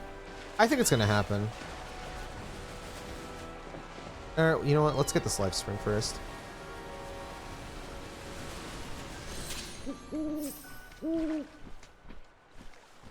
It's funny seeing non-gaming audiences react to the Last of Us show on social media. What are they saying about it? I have like no intentions to watch it, so I don't. Well, I also just don't look at social media, so. Which I honestly should, but I hate social media. I know it's important, but I hate it, so.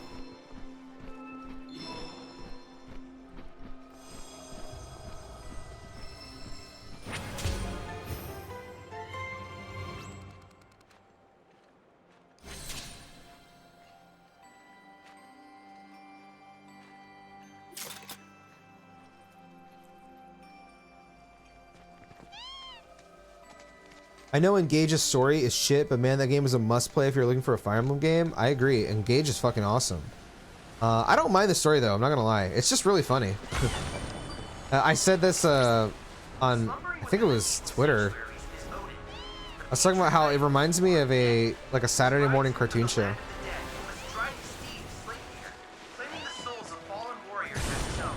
It's just above me.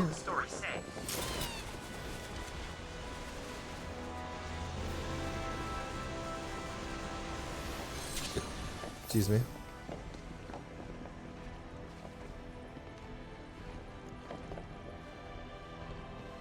I don't really know. It's just cool that the game is reaching another audience through the show. Hell yeah, dude. I think like a lot of that stuff is just really cool to me. You know, X circle square triangle, X circle square triangle. Let's see if I can remember that.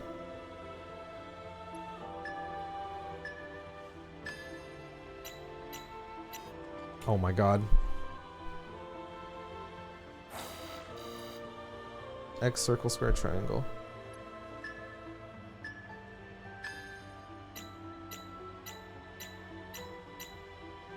Oh, I forgot the last two.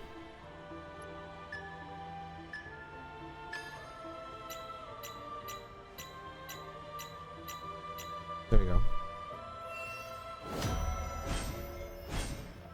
But yeah, with something like Cyberpunk, you know, being super successful and kind of basically reviving that game. What What the fuck else was there? The Mario movie, the Sonic movies. I managed to extract the necessary data from the crystal. This should allow me to strengthen your materia. I remember when gaming adaptations, or like film or show adaptations or anime adaptations of video games are just absolute piss, dude. It's very cool to see them like actually, you know, be pretty decent.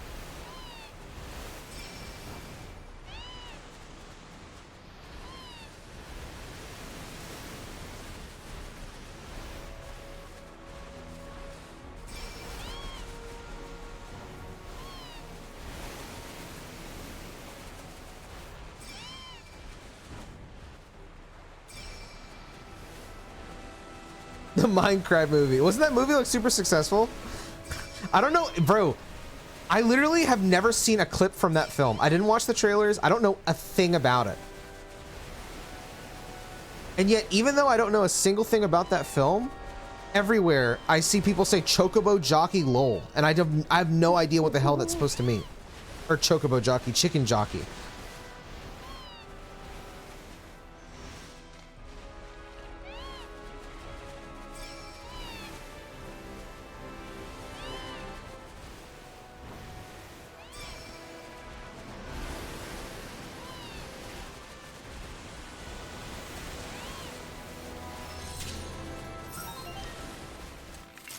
Dangerous territory then.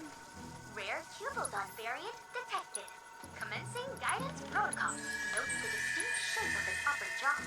That sharp, many toothed appendage. Don't overdo it. Why don't you lead the way? Let's do this. The Cubodon. I got your number. Ow. You're up. Their appearance and physical capabilities may vary.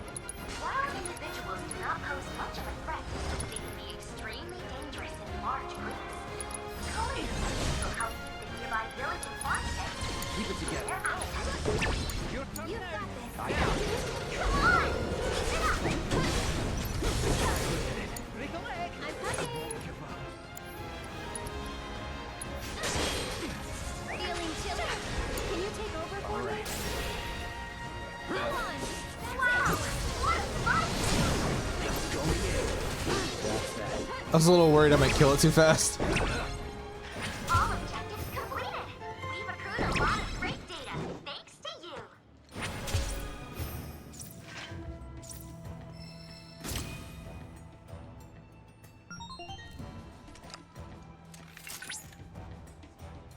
Stellar performance, Cloud.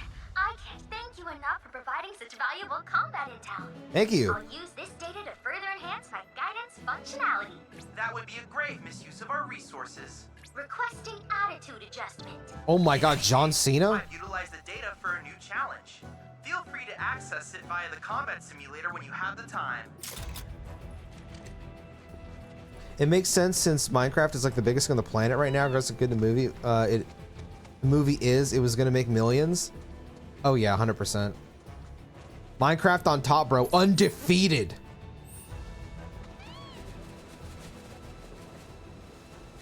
No! Yo. Holy fuck, that was like the worst FPS drop I have experienced in this game. That was crazy. What? My from the top rope. Hi, Svenemy. How you doing, brother?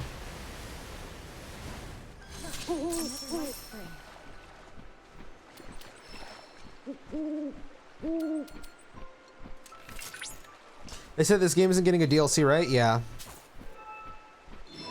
Disappointed, but understandable.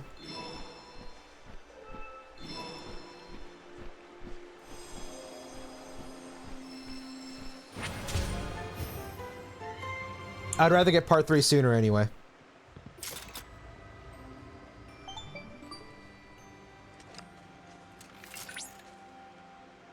Cloud, by analyzing the LifeSpring data, I was able to locate an old Republic transmuter chip. It should be on a nearby island.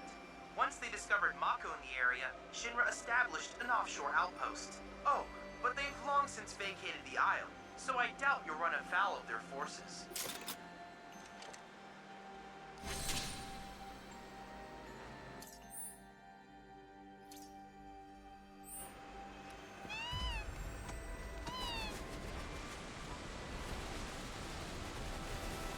You think we get a Dirge of Cerberus DLC for part 3 though?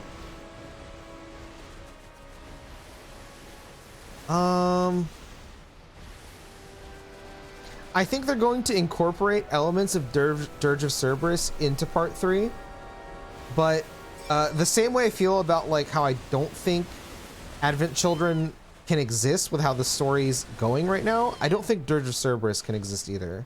Like, I think elements of it can, and already have shown up, but like, this is spoilers for Dirge of Cerberus, so if you don't want to know like what happens in Dirge of Cerberus, then don't listen.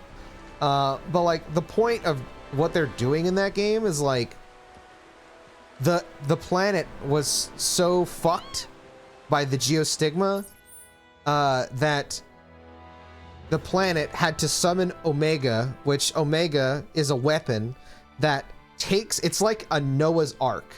So if you know the story of Noah's Ark, this already makes sense to you. But Omega is basically supposed to take up the live stream, basically kill the planet, eject into space, go to another planet, and then spread the live stream onto a new planet. That's the point of that. Now, I think we actually can see something like Omega in part 3, because I think that that event can happen in the game, but I think it wouldn't happen for the same reason that it does in Dirge of Cerberus. Does that make sense? Basically, like, I think those events will happen or can happen, just not the same way. Same how I feel about Advent Children. I think we'll see elements of Advent Children, but not exactly like Advent Children.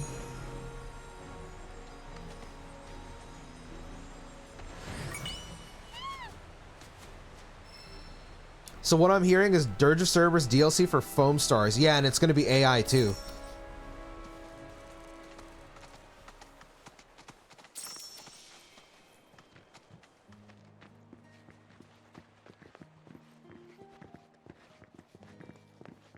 Chilling Beast, what about you? I'm doing good, man. What the hell?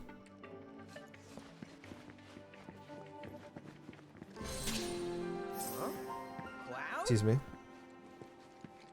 Billy? What are you doing out here? I haven't had much luck at the racetrack lately.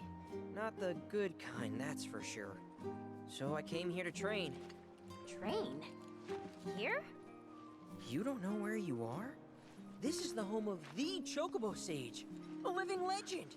Surely you've heard of the man.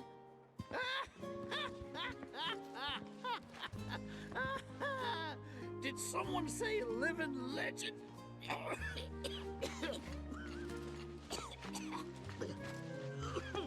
This is gonna be me next year, bro. You okay, sir? I am now. Thought I was a goner. Gooner? Huh? Mind telling me Very who you funny. are? They don't get many visitors out here in the boonies. This is Cloud. He's a jockey for Gramps' ranch. Oh, he is, huh? Perfect. Billy here needs some help. You can pick up the poor boy's slack. There's this big race at the Saucer, the Gold Cup, and it's coming up soon. We gotta get in on that, so I came here to bone up. I'm learning all sorts of stuff. See? Hey, tell me you're not buying this choco dung. Picking garbage out of a pool isn't training, it's manual labor. You see it too, right? This sage is the real deal. So weird. Come on, he's just jerking you around. I suppose I haven't done much to pick up after him. If you can flap your gums, you can move your gams. Now get on back to your training. Sorry! As for you, I know just the thing. One of my chocobos ran off when we put her out to pasture. Need you to find her. Bring her back. You're asking me? Her name is Selena. Ain't your normal chocobo neither. Loves the ocean more than home. The way she makes rolling waves look like solid ground. No wonder she thinks she's the bee's knees. Please, Cloud, would you mind? Just think of it as a favor for me. You've got a gift for wrangling the wild ones. A bird that runs on water? I already found him. There you are, Selena. Well, I underestimated you. Takes real skill to tame this girl. Bro, Skills like no, it those didn't. She's just fat. She just wanted food. Like I know me. this. I do. Why can't I remember? Oh, damn it. This is gonna bother me all day. Oh. Aha! There we go. It was Sam and Will. What? They were far and away my best disciples. As I was saying, you, Cloud, you may well become as talented a trainer as them one day. Already am. Right? Sam? You gotta tell me everything you know about him. You're gonna give me whiplash, son. The Sam guy you taught. You mean Chocobo Sam out of Midgar? I do, but why do you want to know? Because me and him, we got history. You see, I'm Will's son. Well, don't that beat all? I'll never forget those two. They had such a powerful passion, and an eagerness to learn, too. Everything they did was for the birds. That's not the Sam I know. Sam's a demon. He led my parents to an early grave. Got them hooked on gambling. Pushed them to rack up tons of debt. And then... You know, the payoff for Billy's story is like genuinely great. I'm not gonna lie. You sure you ain't got your Sams mixed up? It's a common name, you know. Only one Sam in this business. I swore that I'd humiliate him by winning the Gold Cup. Destroy his reputation. Then I'd at least have some kind of revenge for what that bastard did to my parents. Now that that's out of your system, back to it. Excuse me? You heard me. Said, shut the fuck up, son. Stop being a goddamn pussy and wipe them poop off my pool.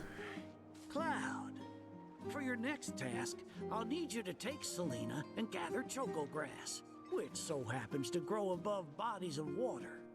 You kidding me? This fossil's trying to get us to do his dirty work again? Cloud, I need you to play a collectathon. I'm having a heart attack.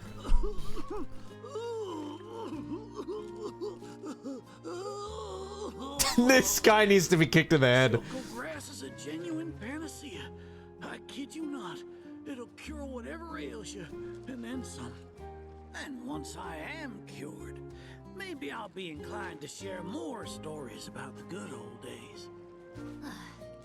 He's obviously full of it. If not for him, then please do it for me. I need to know what happened to my dad. Okay.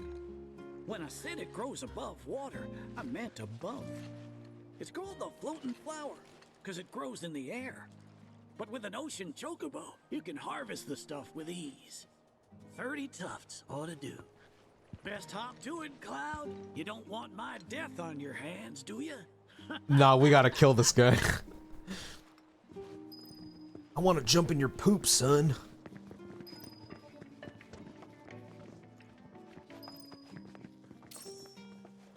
Materia. Boo. Level boost. Boo. Yo, I can't rest in here? You guys stink.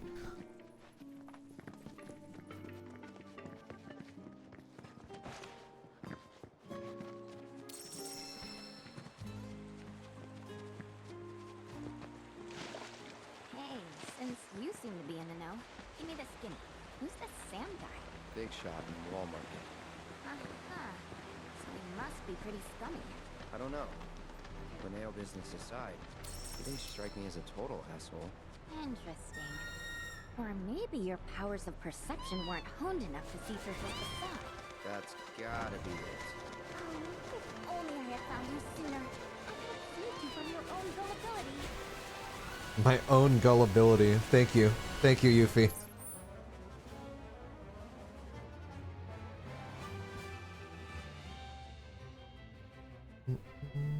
Yo, let me grab this sensor tower real quick. Or Renma tower, not sensor tower. And then, we go heal. Thank you.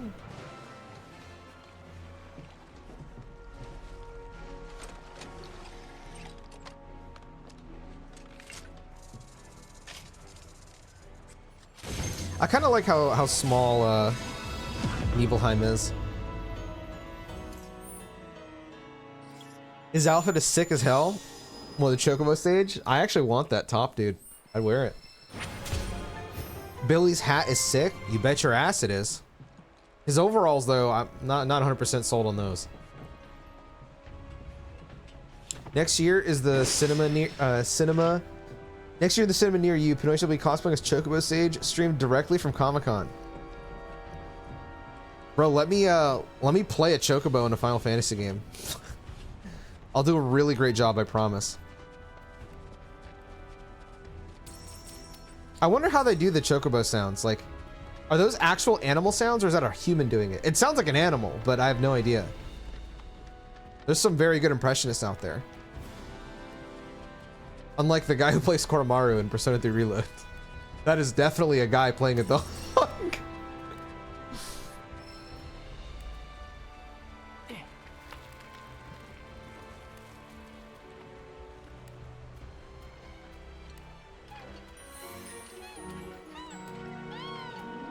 Thank you.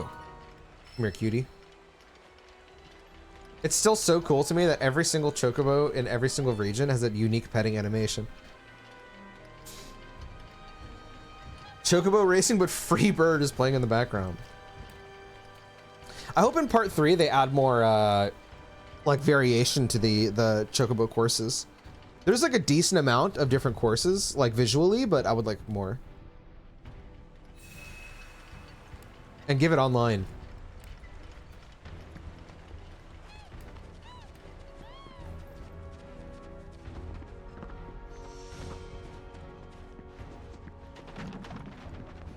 You never know what the tide will bring in, or who.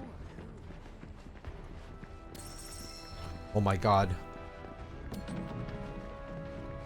Imagine there's just a side quest here of like a trooper who's like, I was here 5 years ago. I got washed away by the water.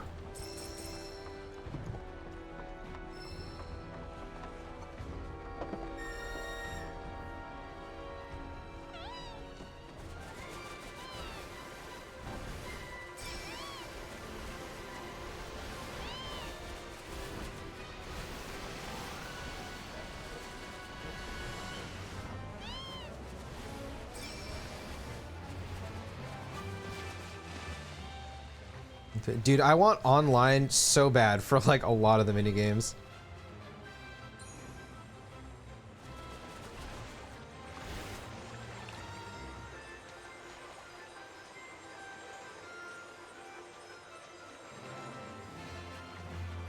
Like if they're concerned about the lore part of it, just say like you're in a, they went into VR. Listen, if they won't put the fucking summons out in the world, they're gonna put the summons in VR. Then have a virtual fucking gold saucer. I don't care. Fuck it. Let me play online with the gold saucer. It'd be fucking awesome.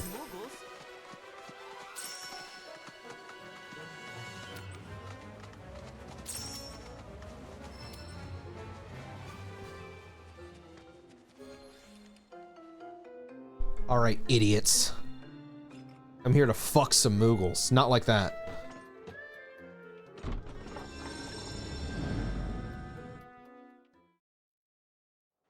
Please bring back all the Mooglets for me, Kupo.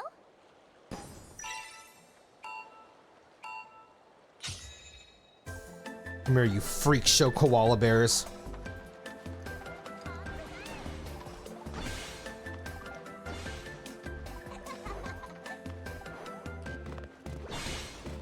Nope, you stink.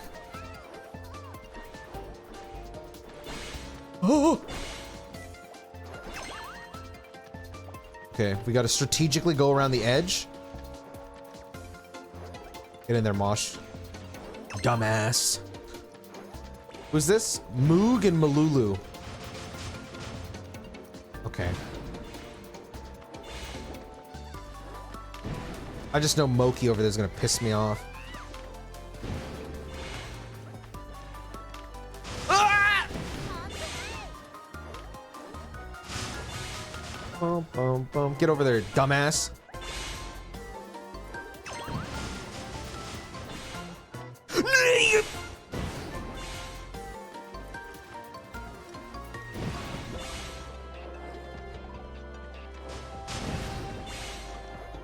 Okay, cheating. What the fuck? Get your fat fucking ass out of the corner. Oh, you dumb fuck. I'm gonna beat you.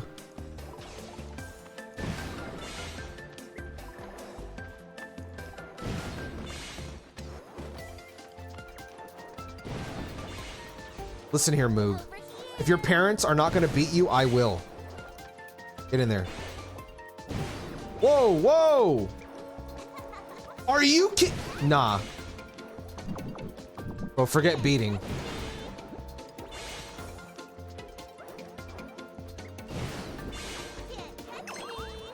Dumbass. Oh! Oh! Okay, Moki.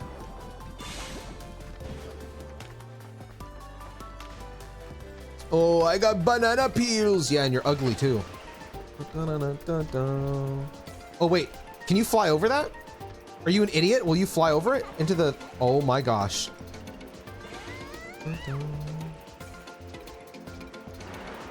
Oh, you stink! Okay, okay. Get in there.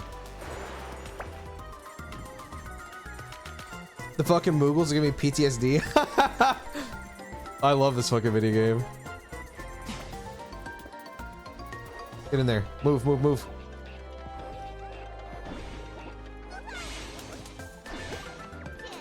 No! Okay. You're a lifesaver, Kupo. Oh, I know I am. I'm the best. This cutscene is so fucking awesome. It's a perfect reference to the Gold Saucer game in the original. It was Mog and Mag's hope that these special shops would bring happiness to folks all throughout the world, Kupo.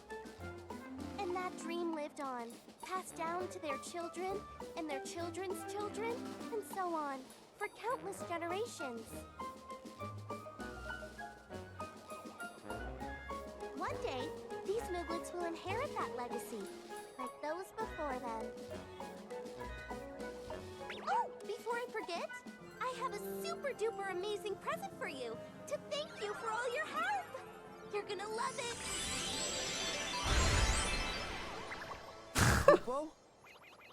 I love that he has to wear a fucking bandana that says Cloud on it.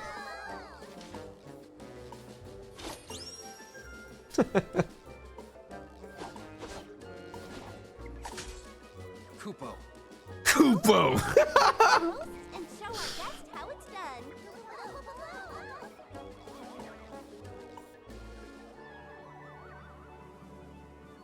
So this part right here where they're having Cloud like learn how to fly, in the original Golden Saucer minigame, what it is you're trying to get the Moogle to learn how to fly so they can impress another Moogle so they can have sex and have children. I'm not even kidding. That's literally what the minigame was in the original game.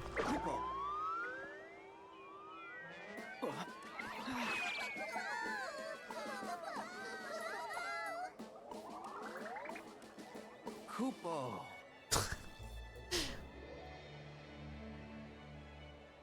Kupo po.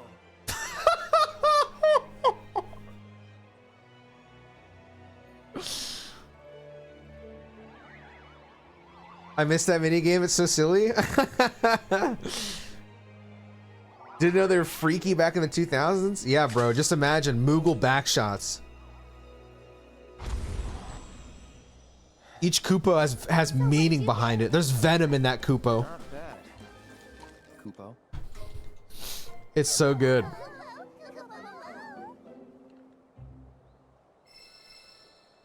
I got a stuffed Moogle. I will not imagine that. Now that we've been reunited, spread joy all over the world. Also, we found a That's why this Moogle merchant, she says the whole thing like Mog and Mag, we're like fucking married or like all that kind of stuff. It's like my boy Mog, he made it, dude. Him and Mag. Please shop to your heart's content, Kupo. Oh, I will.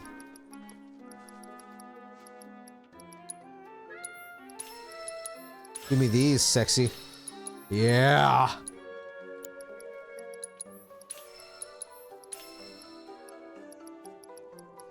Is that all you got?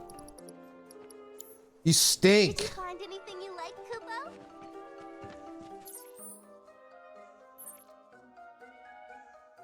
Dun, dun, dun, dun, dun, dun, dun.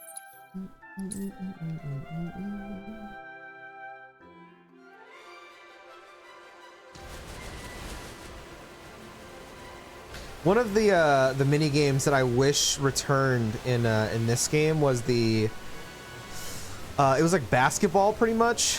It was in the gold saucer. I would have loved that. I saw a bird. What the fuck? This looks so funny. Me and the boys, dude. Fuck yeah. Oh, it just despawned. What the hell? Oh, there it is.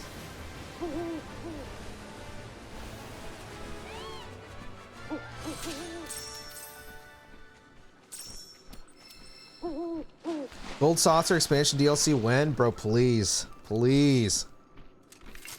I am at least glad that they're teasing snowboarding as like a Gold Saucer minigame, because I will play the fuck out of that. Me and the boys ass spraying over mountains. You have to wonder, is that Choco Jet coming out of the Choco Cloaca? How does that work, you know? Are they pissing? Are they ovulating? Are they pooping? What is it that they're doing?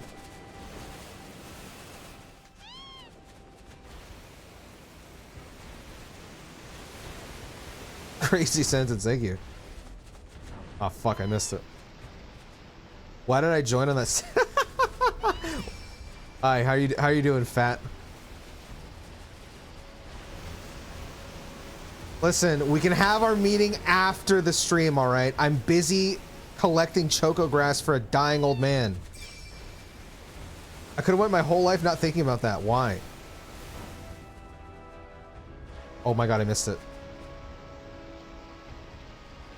It is kind of wild though. Like, I enjoy the chocobos in Cosmo Canyon, but like, it feels, even though that's the region where they tease the flying, it feels like I'm really flying in Nibelheim. Don't care. Yeah, okay. Retard alert. It's coming out their feet at least. Is it? I guess. Are you not working today, or like, you never join my stream? So I'm like, what the hell? Why are you doing here? Or what are you doing here? Not why are you doing here? English guys, can you learn? Okay, can I make it? No! Yes? Oh wait, there's a chip down here. Never mind. Sorry.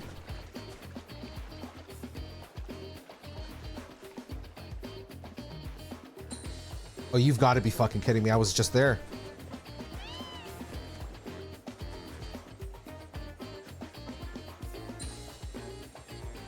Okay, there's no way it's in the tree, man. It's gotta be right here. I'm not even gonna check. I'm a genius.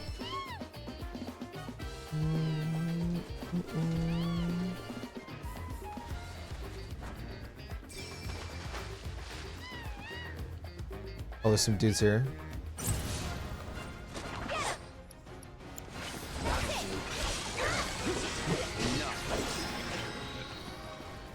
Hey, Selena. All right, help me out.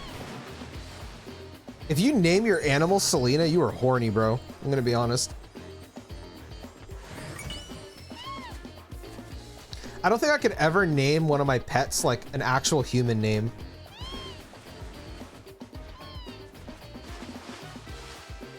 Like one of my previous dogs, God rest his soul, I miss him. When we got him, his name was Cody. And I was like, I'm not naming my dog Cody. Hey, Cody.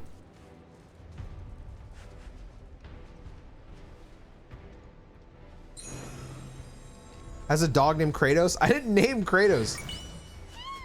When we got him, his name was Kratos, and he was already like 8 years, 9 years old. So it felt like, you know, probably shouldn't like change his name or he'll never learn it. My first cat was Oscar. Okay, but I've never met a person named Oscar. I've only known animals named Oscar, like straight up, genuinely.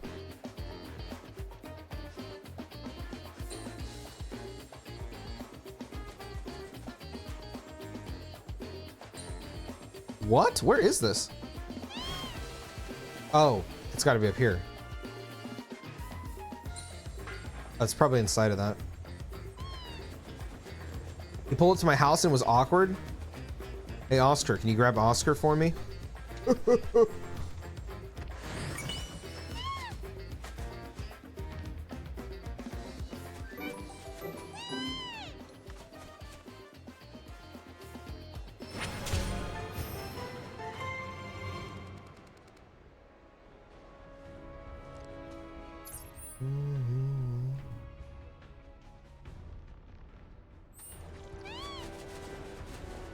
I don't remember where all the Choco Grass are. I know I got all of them in my first playthrough. I think there's like 50? Oh, 30, never mind.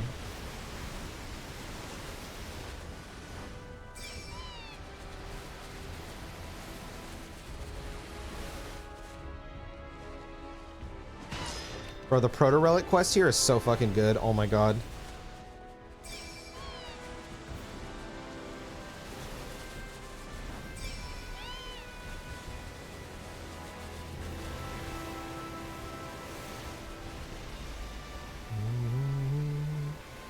Also, one of my other dogs, when we got them, their name was Bella, and that was really weird.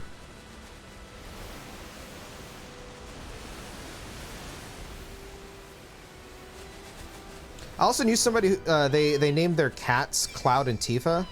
Like, I don't even think I could do that either.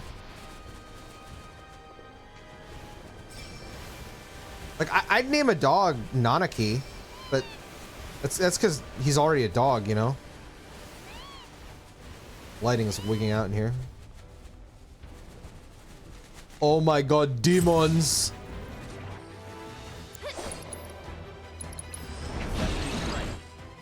Except walking behind these morons, my cats are Rindo and Neku. I mean, yeah, you told me. It's cute. I wouldn't do it, but it's not bad. Call my dog Tifa because she's my bitch. That's crazy. Yo, streaming, thank you for the raid, brother. I appreciate it. Game of the year ride, true. We've shared our clumsy chocobos for your game of the year skills. All right, relax. I'm definitely not that good. Jerking off to Tifa. Yeah, welcome in, Raiders. This guy's my friend Noctopus. He's also a fellow streamer, YouTuber. He constantly talks about that. What a time for a raid to come in. I mean, at least you didn't come when I was talking about Chocobo Cloacas.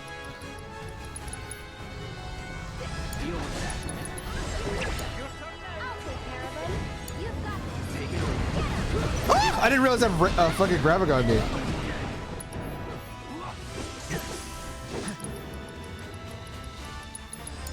All right, Kate, roll some dice for me. Aerith. Boom! Oh, I didn't even fucking reach. That's okay. Actually, wait, why don't I just do this?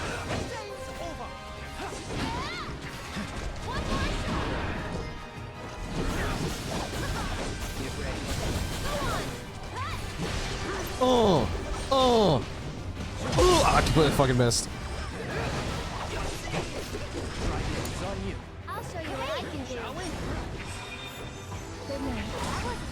There we go. How's the game going? Whereabouts are you? I'm only around the canyon area. It's fucking peak. I played the original version on PS5 and it was unbelievable.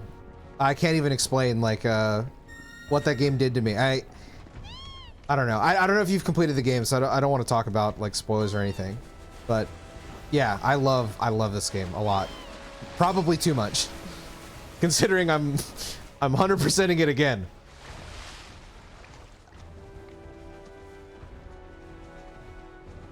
My bad. I love you, bro. Sorry for fucking with you all the time. Yeah, I hope you had a good stream, bro. I'm assuming you're probably gonna go chill. I appreciate it, brother. Too much? Fuck you, Richard. Listen, when you play it, you'll understand. Oh wait, I didn't want to word shift. Oh wait, I didn't, my bad. Okay. Spellblade.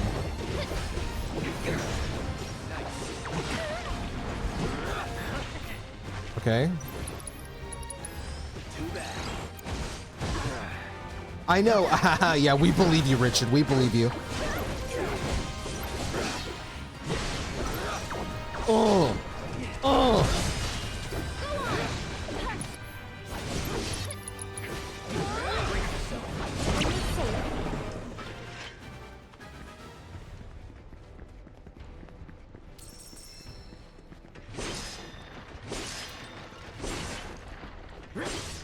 I think I have 2 more Choco Grass.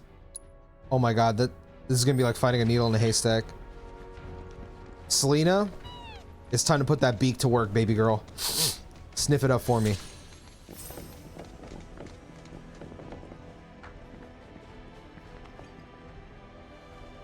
Yes, I would love to analyze the Odin Crystal.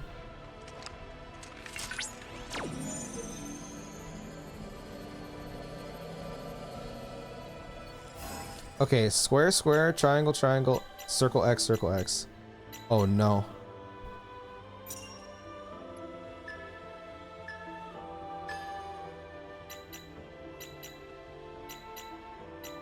I'm a genius.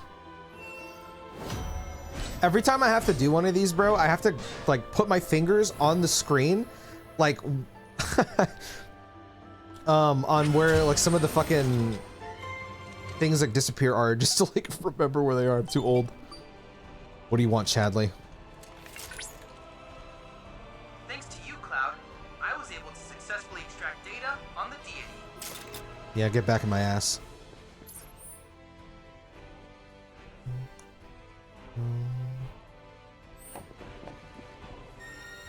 All right, Selena, we need you. Universal Chadley reaction, 12 out of 10. Thank you.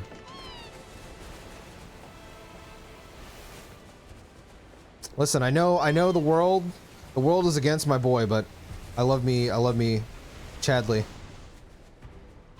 The only thing I don't understand yet is is that his sister? Is that his wife? I have like 220 hours in this game, and I have no clue what mine is. Oh, there's more than 30. Okay. I can't remember how many there were. I remember there being 50, but I don't even know what you get for getting all of them. I think they're like a currency you can use.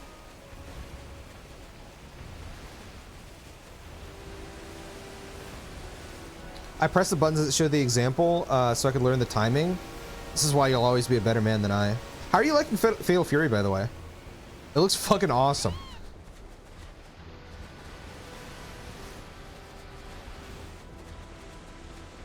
I know there was a lot of controversy around like having like, you know, real people in the game or whatever.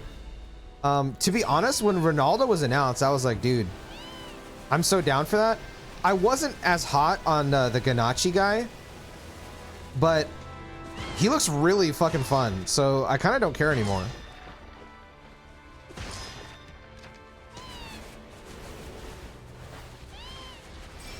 It's amazing. Who are you playing?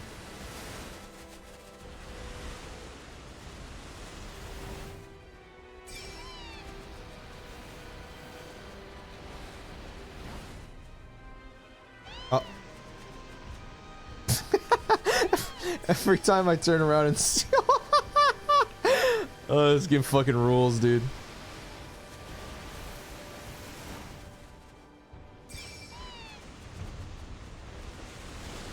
Let me in! God damn it. Tomorrow. He's my and Andy's student. Oh, what the fuck? Oh, this was the last guy that was announced, right?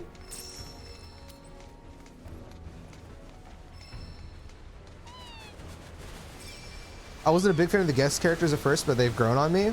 I just thought the idea of Ronaldo being in a fighting game was so fucking hilarious, so I was so down for it. But the Ganachi thing I was not very hot on, at least until I saw like the way he fights. Then I was like, okay, this is pretty cool.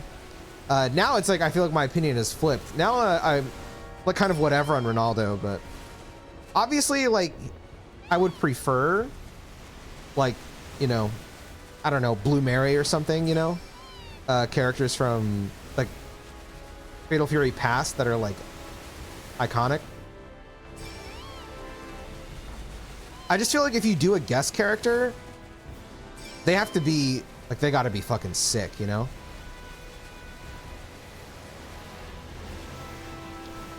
That's why the Tekken community is so wrong. Booing Clive. I will never get over that. How can you do that? Blue Mary, my beloved, gotta be season 2. Dude, I hope so. She deserves it. Facts, yeah, dude. Booing Clive is crazy work. Imagine booing the GOAT. Oh, I haven't got this yet.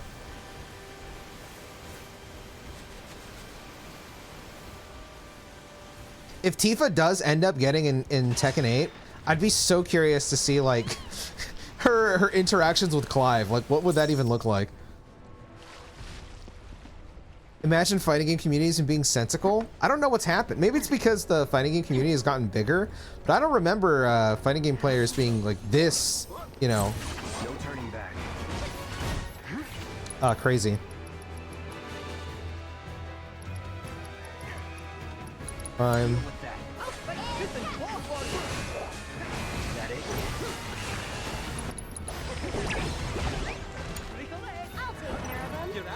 Oh, you will take care of them. Just like that, baby. Oh, wait. Let me mount. Roll the dice. Roll the dice again. Not Soul Drain. Arcane Word. Go back to Cloud. Prime mode. Oh, no.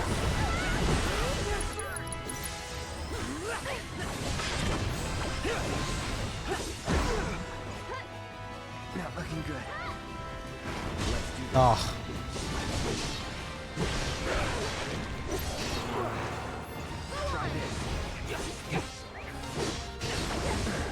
Oh, I thought I timed that right. Fuck. Need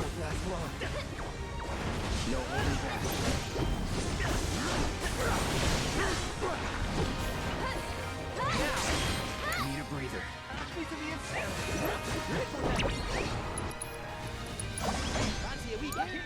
I'm coming. Okay. Get him one of these. Goodbye. Kate Gaming, I love gambling. Me too, dude. Kate Sith underrated. He is so fun to play. Like, really fucking fun to play.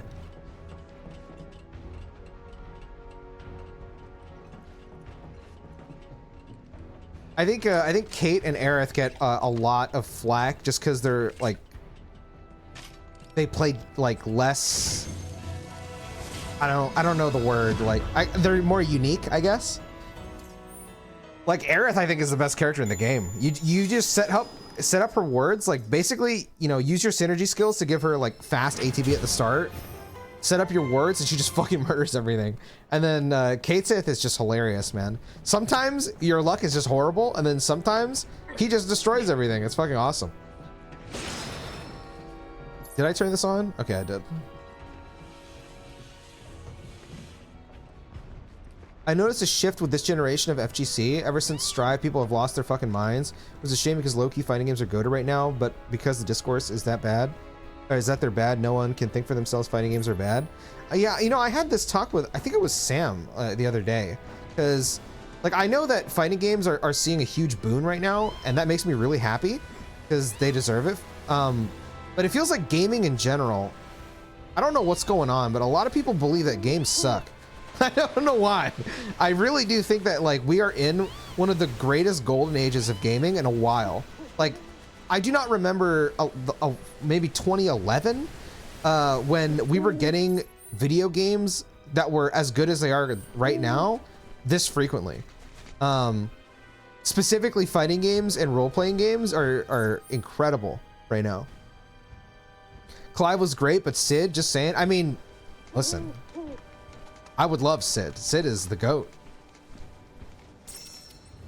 Sid and 16 might be my favorite iteration of Sid in all of Final Fantasy. He is fucking awesome in that game. Actually, I'm lying. Sid from FF4 is clearly the GOAT.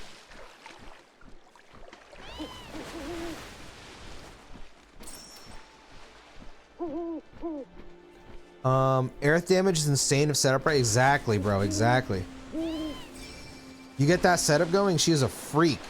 She gets freaky with it. Not like that, pervert.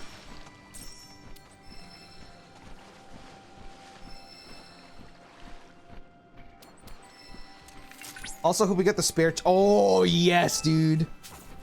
I mean, they have Guild Toss in here, right? I haven't used it, though. I want to do a run with the gamble materia.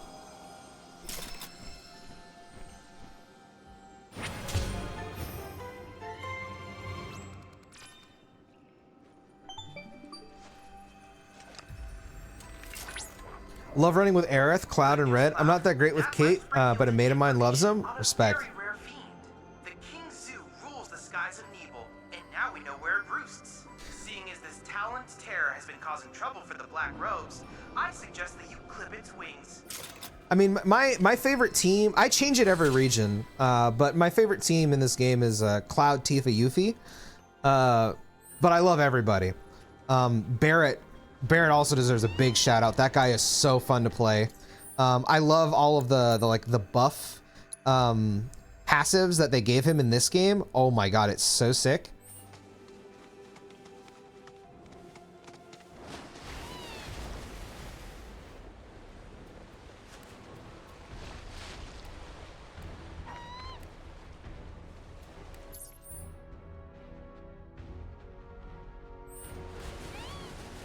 How do I check how many Choco Grass I have? Oh, I see some right here, actually.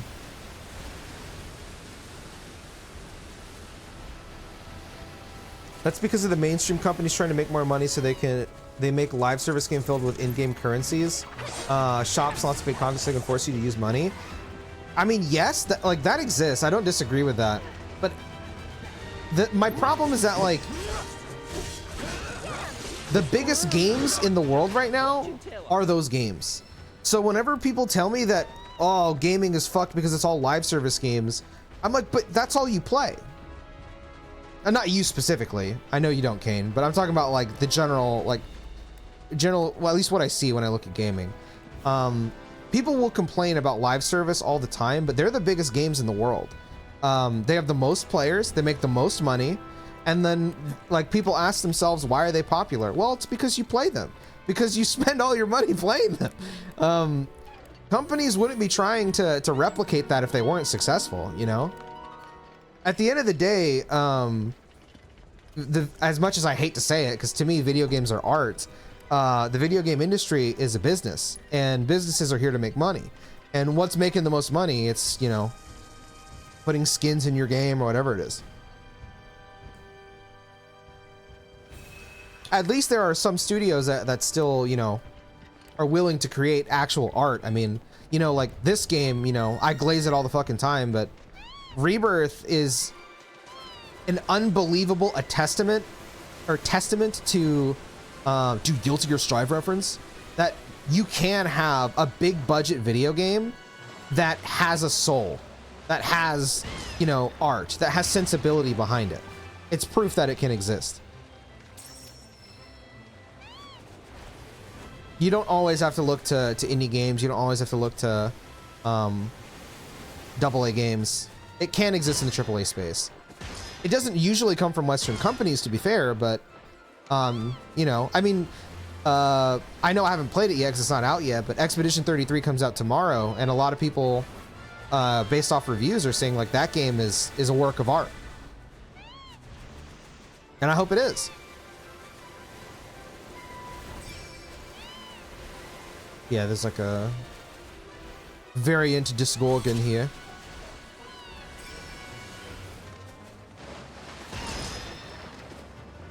Oh my god, there's 2 more Choco Grass, and it's gonna annoy me to find them. Genshin Impact. Genshin Impact, I feel like would be so much better if it wasn't a live service game. I was just talking to my friend about Genshin Impact the other day, and how like, because I've been told that if I played Fontaine, my opinion of Genshin Impact would change, and I'm like, okay, I don't disagree. I'm sure it's great. But like, when you go with like a live service game, right? Let's say you play an arc and it's good, right? Because this happened to me twice now with Genshin Impact and Zenless Zone Zero. You play an arc, it's good. You're happy. You play the next arc, like, and then you're like, I guess. You play the third one, you're like, okay, this is kind of ass. And you think back and you're like, I just waited 6 months between each of those story arcs, and now I gotta wait another 6 months before the next major story arc. I don't care anymore.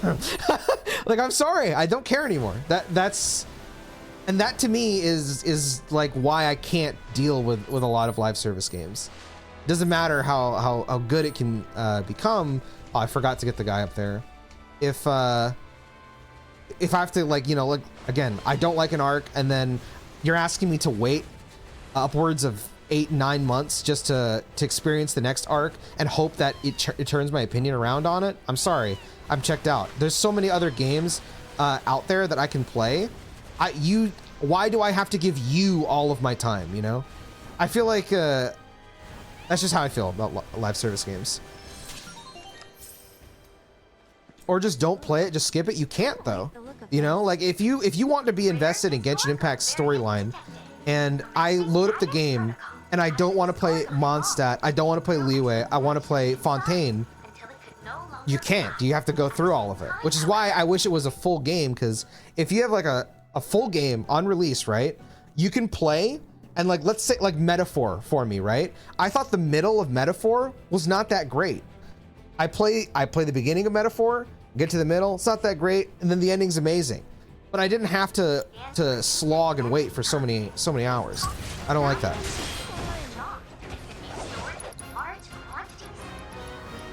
I'm also just not the kind of player to skip content. You can skip parts. I mean, you cannot skip the atrocious dialogue, I'm gonna be honest.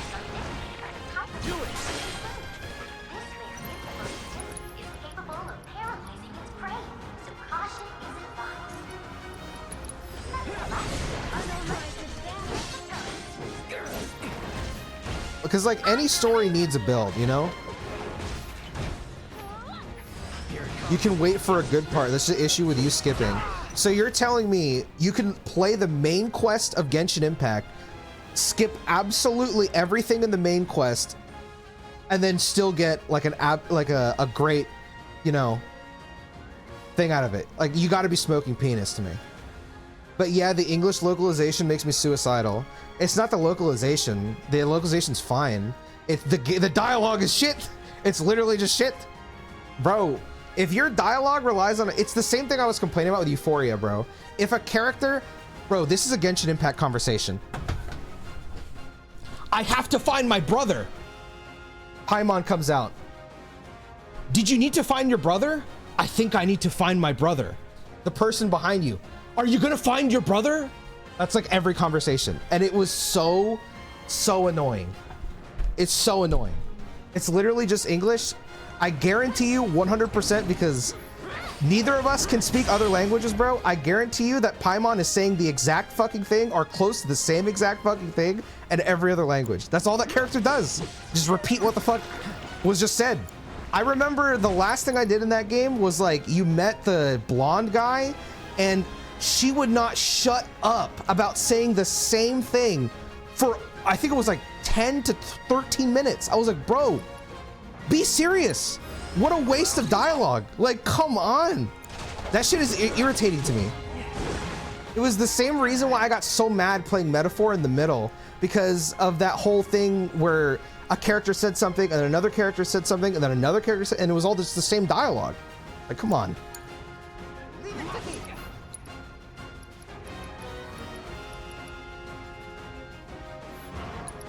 I'm just sad. I'm sorry. I could not stand that shit, dude.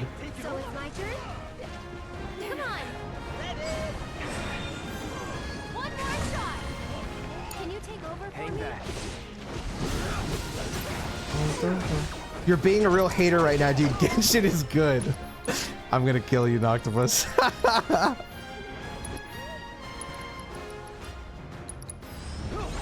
Keep it together. Thanks for looking after us. Oh, I got you, bro.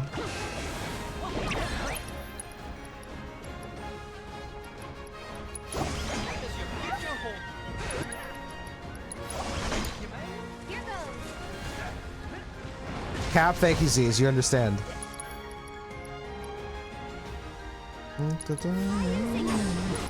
Unironically, well, I don't disagree with that. I think Genshin is one of the better live service games. It's just my, like, how I consume video games. I don't like it that way.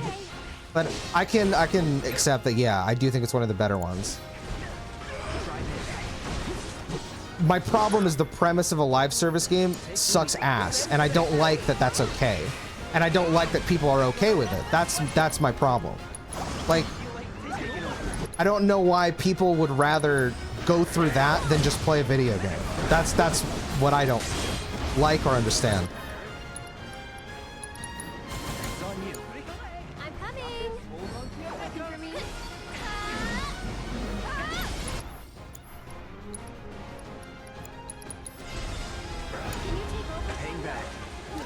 If your only argument is fucking you play FF7, I'm not even gonna bother. That is like the most low-hanging fruit, like retarded bullshit, I swear to God.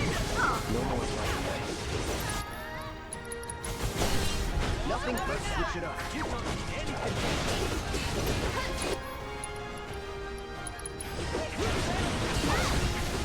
One for me all the time. For you.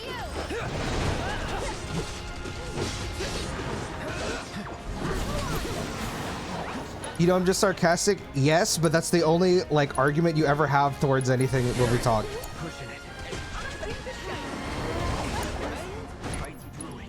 It's like, what's the easiest way to go about this conversation? You play FF7.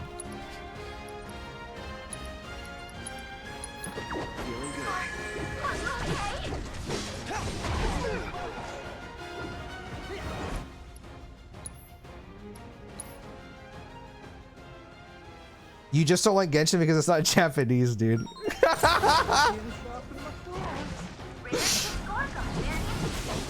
That was good.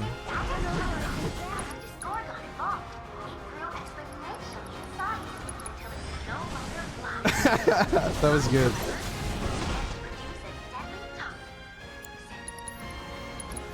I got your number. I mean, if you're asking, I'm not just playing only Genshin for that entire time. Yeah, I'm not disputing that. I'm just saying I don't understand, like, this is not me saying that, like, it has nothing to do with the game. It's the premise of a live service game. I don't understand the appeal of wanting to play a game and then they gate the rest of the 100 hours off for 7 years, and that's appealing. That is not appealing to me. That's what I'm saying. I don't understand why people are okay with that and why people would want to deal with that. Because, like, for me, if however long Genshin Story takes to come out, I'm like, does that also count? Yes, it does. I don't understand the appeal of it. That's why I don't play MMOs. I understand that with an MMO, most of the time you're not really going with like the story. It's mostly about like raiding and gameplay and all that kind of stuff. But like, I still don't understand the appeal of it. I would rather just experience more art. I don't want to sit on one thing forever. I think like one of the saddest things that I see with like fucking so many video games nowadays is that every fucking day I read some dumb retard who's like, oh, video games are so fucking bad right now. Oh, it's so shit. I hate it. Oh, why, what happened to video games? Why is a woman leading the game? I'm like, okay, fatty, like, what do you play? And then it's like, oh, Marvel Rivals, Genshin Impact, and FIFA. And I'm like, So it's my turn? Anytime. you would argue every live service game is not art. I did not say that. I said I don't understand the appeal of waiting 10 years to play what, like, to get through a story, and you're basically just riding on the hope that it ends up being good.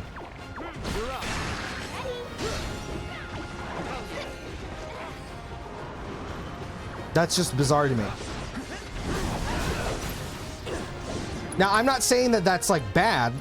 To me, I don't understand it, but like obviously it's successful, and that's why, like, you know, I was talking earlier because I think it was Kane was saying, "Yo, don't overdo it."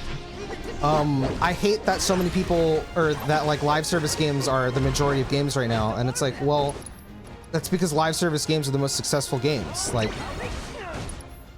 that's why I'm saying, like, clearly I'm wrong, right? Just because I don't understand the appeal does not mean that it's not the majority opinion. Most people prefer it, even though I don't. Come on. One more shot. It's your turn. Hang back. Yeah, I read it. You said that it's not art. I said I did not say that it's not art. Use your eardrums and stop lifting dumbbells, idiot.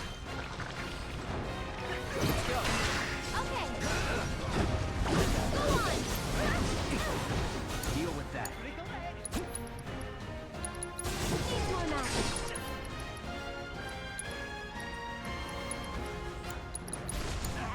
I got this.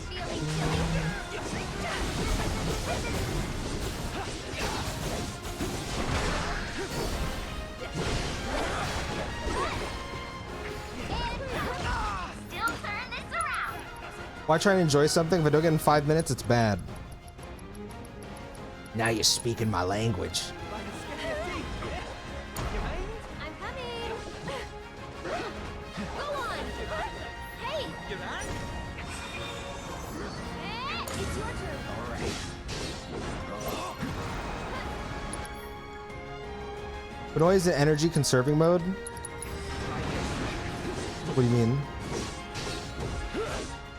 I mean, I'm genuinely wondering if you asked majority of the player base if live service games they enjoy it or not. No, I know that they enjoy it.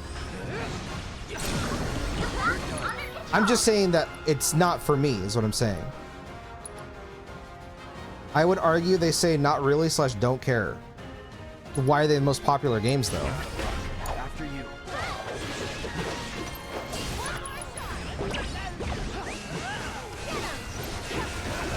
Because, like, I think when you look at the narrative online, I don't disagree with you, but, like, the money and the revenue speaks completely different. You know what I mean? So it's my turn? Help a girl out. Like, what's a good example? Koei Tecmo, right? Why do we keep getting, you know, like, what was that game that they made that's like Monster Hunter? Why was that, like, fast-tracked over, like, a Ninja Gaiden 4? You know what I mean?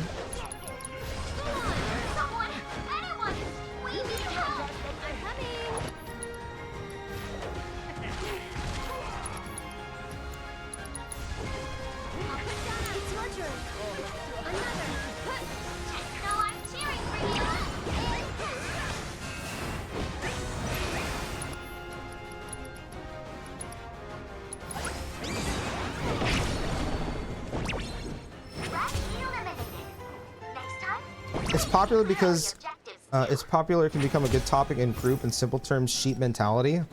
I wouldn't go that far. I don't think Monster Hunter counts as a live service. I think you can play Monster Hunter. I wondered that too, but I think you can get an entire experience of Monster Hunter and then like never go back to it.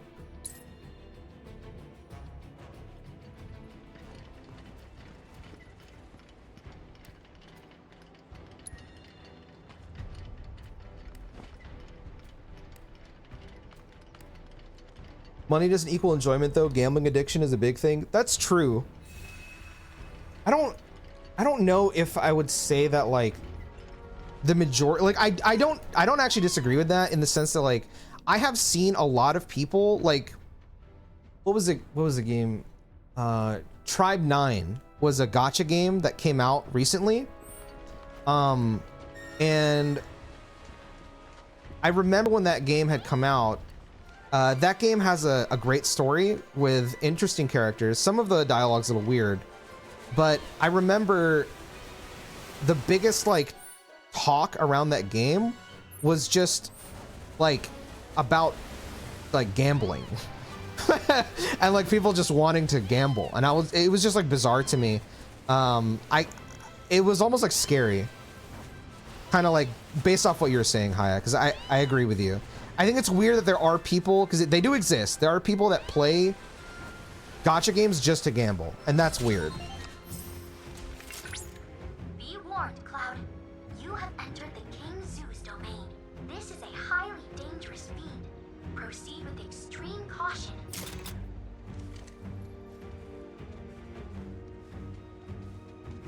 Hey man, I'm enjoying my ZZZ and BA waifus. There's nothing wrong with gacha games. The reason why I don't recommend them is because like I could not wholeheartedly. It's like, yeah, you should go do some slots. You know, like I would never recommend that. But there's nothing wrong with if you enjoy them. Like you should enjoy whatever it is that you want to enjoy. You know.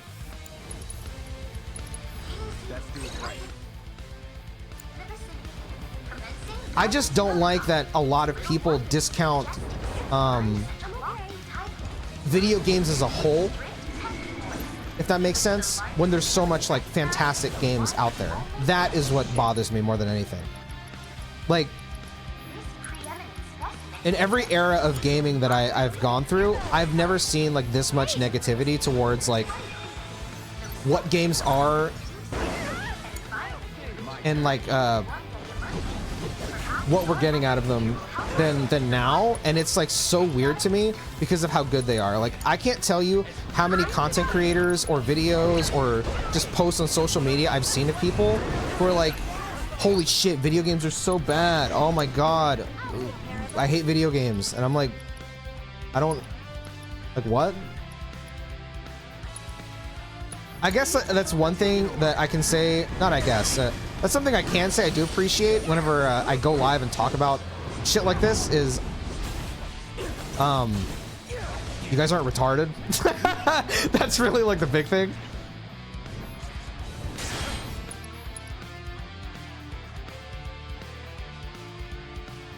Hold on a second.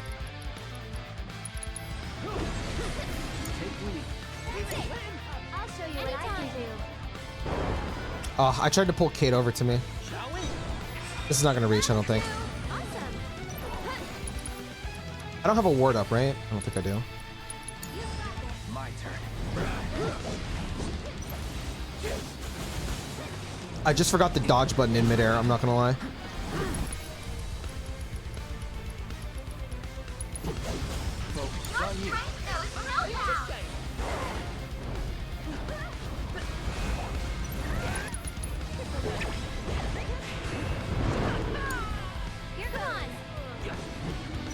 Kate, come here. Oh my gosh.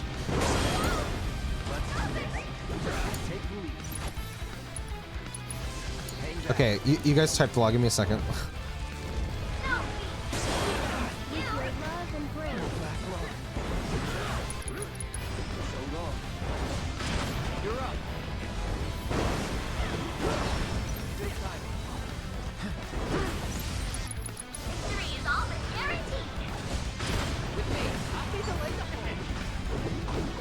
Oh, thank God. Okay. It's on you. I'll show you what I can do.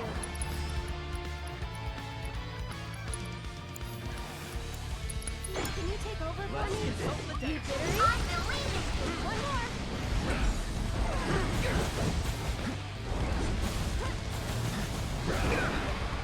You're up.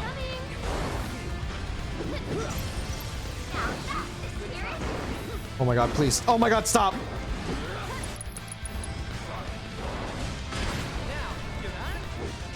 Oh my god, I didn't charge all the way. Ah, okay.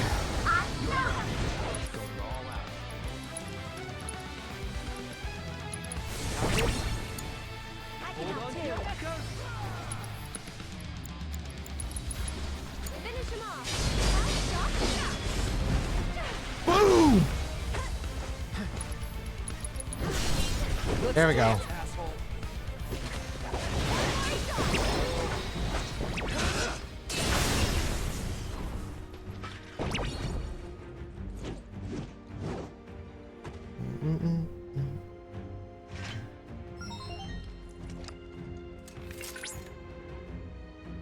Okay. Work dethroning the King Zoo. Attempting to prey upon you proved his undoing.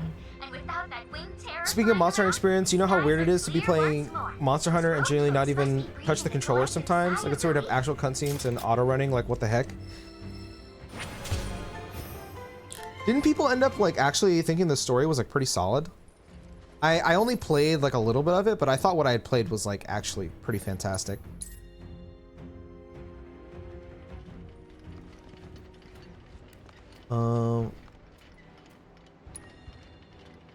I saw a post a few days ago. Some 18-year-old went into credit card debt by minus 2.5K within half a year of playing Genshin. Yeah, dude, I saw something. It wasn't Genshin. It was a Japanese gacha. I can't remember the name of it, but it was like a survey that like 60-something% of Japanese men had gone into credit card debt over. I think it was Fate actually, over that game, and I was like, dude, like. This shit is a problem, and I don't know why, like, it hasn't changed. Like, I don't know. It's so sad to me. Like, come on, man. I feel like you can get fulfilling experiences out of video games without having to do that. And like I said, that's why I wish like something like Genshin was like just a regular video game. I wish a lot of games were just like normal fucking video games. I don't know why you need like the gacha element or anything like that. It's so bad. I think it's scary. It's scary. I don't want games to trend that direction, and I don't want to lose like what it is that we have with single player games right now, because they really are like the best they've ever been. But unfortunately, that's just not what people care about nowadays.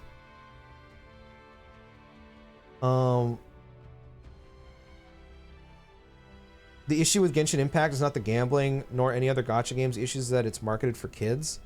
I mean, it can be marketed for kids or it can not be marketed for kids. I think that just the fact that there's gambling in it is bad. I just think you should remove gacha from gaming. It's just why, bro, like when I played, I don't know, fucking, I'm trying to think of a game right now. Sorry. I don't know, Resident Evil or Silent Hill or something, and I unlock a new costume, right? By doing a challenge or by doing something like that. That was cool and that was fun, that was rewarding. Now I'm okay with microtransactions and DLCs being like more of a regular thing in games nowadays. I think it's fine. But putting it into gambling is like a step too far in my opinion. I'm about to end my stream here, by the way, so let me just go back to the full screen.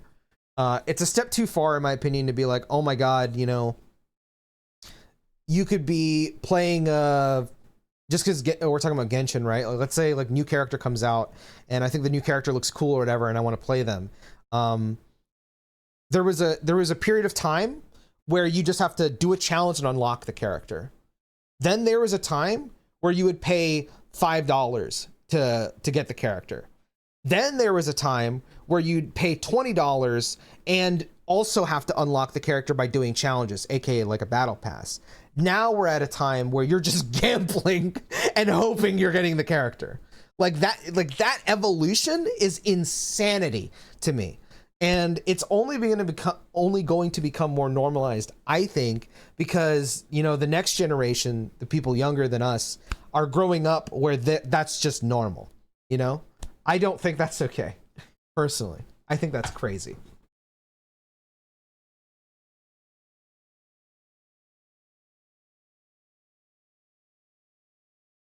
I know that people that only play gacha games say that they're the biggest, excuse me, whales in those games. Yeah. I agree with that. I don't even remember what I said back then. Hi, I'm not gonna lie. Yeah, but the people who are complaining only exist to complain rather than find an actual answer. Trust me, you gotta really, really ignore them. That's true. Kane, FIFA exists for a way longer time, so does League and every other live service game. That's true too. Dude, League was kind of the game that opened my eyes to how horrible gambling is. Not Genshin. Like I said, I actually think Genshin is a pretty well-made game. I think like excluding how I feel about narrative or story, whatever, Genshin is a well-made game. I don't think that's deniable. But I look at like when I played League, and I remember they added loot boxes to League, and I just saw like how much worse it was getting. I was like mind blown. And then I remember somebody had sent me, it was a website where you could see how much money your account had spent on League of Legends, and mine was like $200. Now I know for a lot of people that's like, oh, that's whatever, but to me that was mind blowing. Because I was thinking at the time, you know, I couldn't afford games, so I basically had to like do a lot of stuff, or which I just didn't do a lot of stuff because I focused on other things. But that's besides the point. I would maybe get a game on my birthday, and I remember my mom spent 60 hard-earned fucking dollars, we were broke at the time, to get me Fallout 4 on release. And I got like 200-300 hours out of Fallout 4. I loved it. And I thought like, okay, sure. I had like maybe 500-600 hours in League of Legends, but I was like, dude, I spent $200 on an experience that I don't even rate within 1/10 of the experience I had with Fallout 4. And my mom paid like way less for that. And that like really opened my eyes, where I was just like, bro, I cannot be playing these free-to-play games, these live service games, this shit. I can't be doing it. Like, $200 is a lot of fucking money, dude. You know? And nowadays, that's like that's nothing for a lot of people with live service. And that's just crazy to me. Like, isn't there a skin in League that's like $1,000? Like, come on now.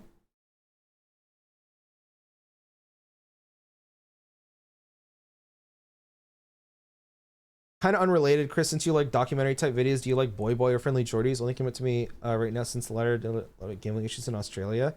No, but link me, I'd watch. I think these things should change a little since the laws in them are being made. I hope so, but I don't know if that's true. Yeah, like what Haya said, like I hope, but like I feel like people just care about money, you know? Gambling in Japan is seriously, yeah, it is. It's crazy. Like every second building was a pachinko place. Yeah, one of my friends. Yeah, exactly. He told me there's like streets of gacha, and it's crazy. That I wholeheartedly agree with, because I'm gonna be sad that once Genshin is over, that's a whole nother problem that I have with live service games. You know, stuff like Genshin, like that was such a. It is a monumental game that affected so many people's lives. That's a game that deserves to exist forever. But it's not. And it's even more mind-blowing to me that people are okay with that. Or maybe they're just not okay with it and they don't know that they're not okay with it until it's gone. That's possible too. I think that's just them making products being purchasable directly with money instead of buying polls and using those to poll. It's not gambling if it's guaranteed at some point. I know we paid for Sephiroth and Smash, but the fact that you could essentially get early access by beating him was insane. Yeah, that was fucking cool. That was very cool. I think that the way they handle... There's only one thing that I wouldn't agree with how Smash handled their DLC, but I think they handled it really well. I think the only negative thing I could say is that you didn't know what you were buying. You would, you know, like you'd buy the season pass or whatever, but all the characters were question marks. You didn't know what you were buying, which you should know what you're buying. The counterpoint is we wouldn't have gotten all those crazy, cool, fun reveals if they weren't hidden. So, I think that's a fair point to make. I mean, I would rather not know, if I'm being honest, but like, as far as like, you know, being fair to your consumer, they should at least know what they're buying. And I think Sakurai even said that. Can you say gambling is bad while playing Kate Sith real quick? I'm just talking about how I want the gamble materia and all this bullshit. I'd rather play Genshin and gamble there than FIFA at least. Yes, I agree, but like I just wish that wasn't the case. I wish it could have just been like, okay, do I want to play this game or that game, and you know, get my time out of it. Let's just say, let's say you pay $200 but play for 5 years, then $40 per year.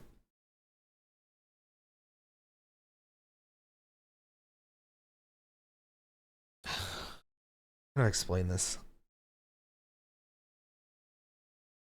I don't disagree with you, because I have like really good self-control, and that like I can play a game completely free to play, never pay for it at all, but like it doesn't take away the feeling that I have about like the service in general. Does that make sense?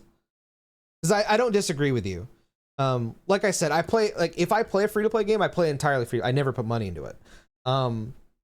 But I'm still not happy with the idea of it. Like, to talk about Tribe 9 that I was playing earlier, I really like Tribe 9. I think it's good. I like what they did with the gameplay, the story, and all that. But I still walked away from it wishing it was just a full price $60 game. Because I just, again, this is a me thing. This is like, you know, I just don't like the, well, I played chapter 1, I'll play chapter 2 in who knows, you know?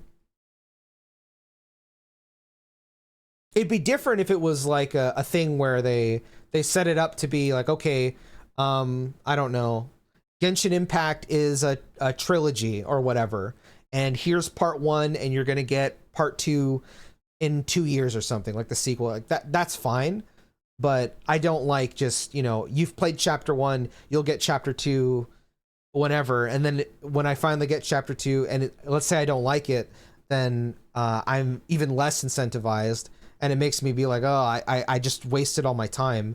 But it might not have been a waste of time, because like you and many others have said, right, like Fontaine is fantastic, right? But I'm so checked out of it, I don't even care to go back to it. And I don't like that, because you know how I am. I want to finish things. I don't like not finishing things. I see you're finished. Have a good day, broski. Yeah, I'm gonna end here in a sec. Showcase how good gambling is by using the gamble materia and instantly getting self-destruct. Yeah! Only recently League has made gacha exclusive skins though. I think that's so ass. Aside from gemstones before, but I don't know if people really cared about those. No, nobody really did. I do still really like League at the moment, I can't lie, so I don't mind spending some on it. There's nothing wrong with that. Like I would not judge anybody for that kind of thing. You do what you want to do. Like if it is worth your money, you feel like it's worth your money, then do it. You should not, despite what I say, you should do what is fun for you. I'm just saying, like for me, like I could not like justify it. For me personally, I need to be getting something substantial out of it for me to feel like it's worth it.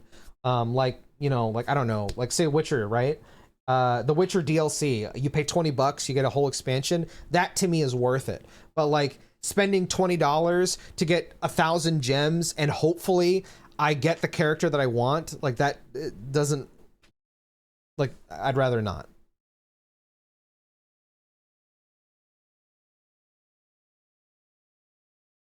And that's good, Haya. Like, I think that's a great example of like how you should go about it. Haya said, I can't deny that I like to pull stuff that I want, but I also have the disposable income, but I don't splurge on the gotchas because I have self-control. That's something I wish more people had, but a lot of people don't. But I still, like, again, I can't back off the premise that I just wish that wasn't the case. I wish that it was like, if I played Genshin and I got to Liyue, then I could just play Zhongli, you know? He just joins my party like a normal RPG. That is so much more appealing to me than, you know, running the 50-50.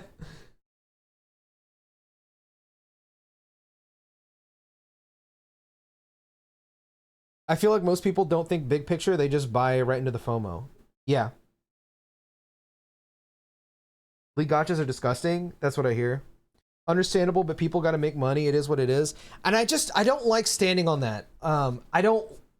normally I am like the it is what it is guy. Like I don't care, but it's something I'm passionate about because I care about gaming. I care about the industry, and I don't want to like. Okay, I have a lot of I have like 2 or 3 friends that are in the gaming industry. Okay, and I have genuine fear over their jobs, over their life. If their game doesn't, if their games that they work on, if their live service don't succeed. That genuinely like terrifies me, because then what happens to their life? You know, you look at the gaming industry, you look at so many people going jobless because people are already like, and I'm sure you guys can agree with this, right? For most people, once you're in a live service game, that's all the live service you're going to play. Most people are not going to go and play other live service games. And so your live service game has to be the most appealing shit ever, or it ain't going to work. Or it's got to be like Marvel Rivals, where it's attached to a massive IP, you know? Because let's be real, like Overwatch was the king of those kinds of hero shooters. And then Marvel Rivals only beat it because it's Marvel. And obviously it's a better game, but like a lot of that reason why people even tried it was because it had Marvel in the name. Concord is an excellent example of that. And that's why, like, again, normally I'm the guy who doesn't really give a fuck, but like it would tear my fucking heart in half if I saw my friends' lives go under because of the kind of industry we live in, or the kind of, like, you know, what the games industry is right now. That fucking sucks, dude. That fucking sucks, and I hate that. I can't stomach it. Again, that's why I'll never recommend them. And I can't, like, you know, I just can't accept it being normalized. I wish Concord was a pay-to-play game. It was, but it was still live service. You know, like there's so many games now that still do that fucking bullshit now, where like Marathon, right? Marathon is going to be like a $40-$50 game, right? And it's a game that, or Destiny, you know, Destiny, you pay $60 and then you like, I don't like it. I don't like it. People will buy the new Assassin's Creed every year, but say FF7 is weeb trash. Apparently the new Assassin's Creed is pretty good, but I mean, it's not just like something like FF7. I feel like a lot of people just don't have any interest in, you know, like single player games or something. 100%, Alex, 100%. If Marvel Rivals was called Power Rivals and every character is original, it would not be as big. 1,000,000%. It's so hard to get your game to stand out in the current industry. I feel like that's why, like, you know, I want more single player games to come out of studios, because like you're most likely not gonna beat what is currently popular. You're probably not gonna beat the Fortnites. You're probably not gonna beat the Genshin Impacts. You're probably not gonna do it. You're like, do you know how hard it's gonna be to like rip those people off those games? That shit's practically impossible, man. I feel like the best I feel like you should just make the best possible piece of media that you can. Yeah, like Claire Obscura, right? Just make art, bro, and people will cling to it. You'll have a higher chance of standing out by doing that, I think. Not permanently, at least they might try it. Yeah, 100%. But sticking is hard. Sticking is hard. I feel like you got to have something like Marvel in your name to get people to stick. But that's it for me. That was an interesting conversation. Thank you all for stopping by. I'm gonna be live tomorrow. We're gonna be playing Expedition 33, which I'm very excited about. Big companies are way too scared of doing anything risky, I feel like. That's why we are in remake hell. I mean, I could talk about remakes for a while too. Maybe some other time. My brief opinion is I actually think remakes are totally fine. I just think that too many companies don't view remakes as anything more than, like, you know, here's the same game again. But I could talk about that more later. We don't care. Yeah, that's why FromSoft is the GOAT. Hi, that's why FromSoft is the GOAT. All right, bye-bye.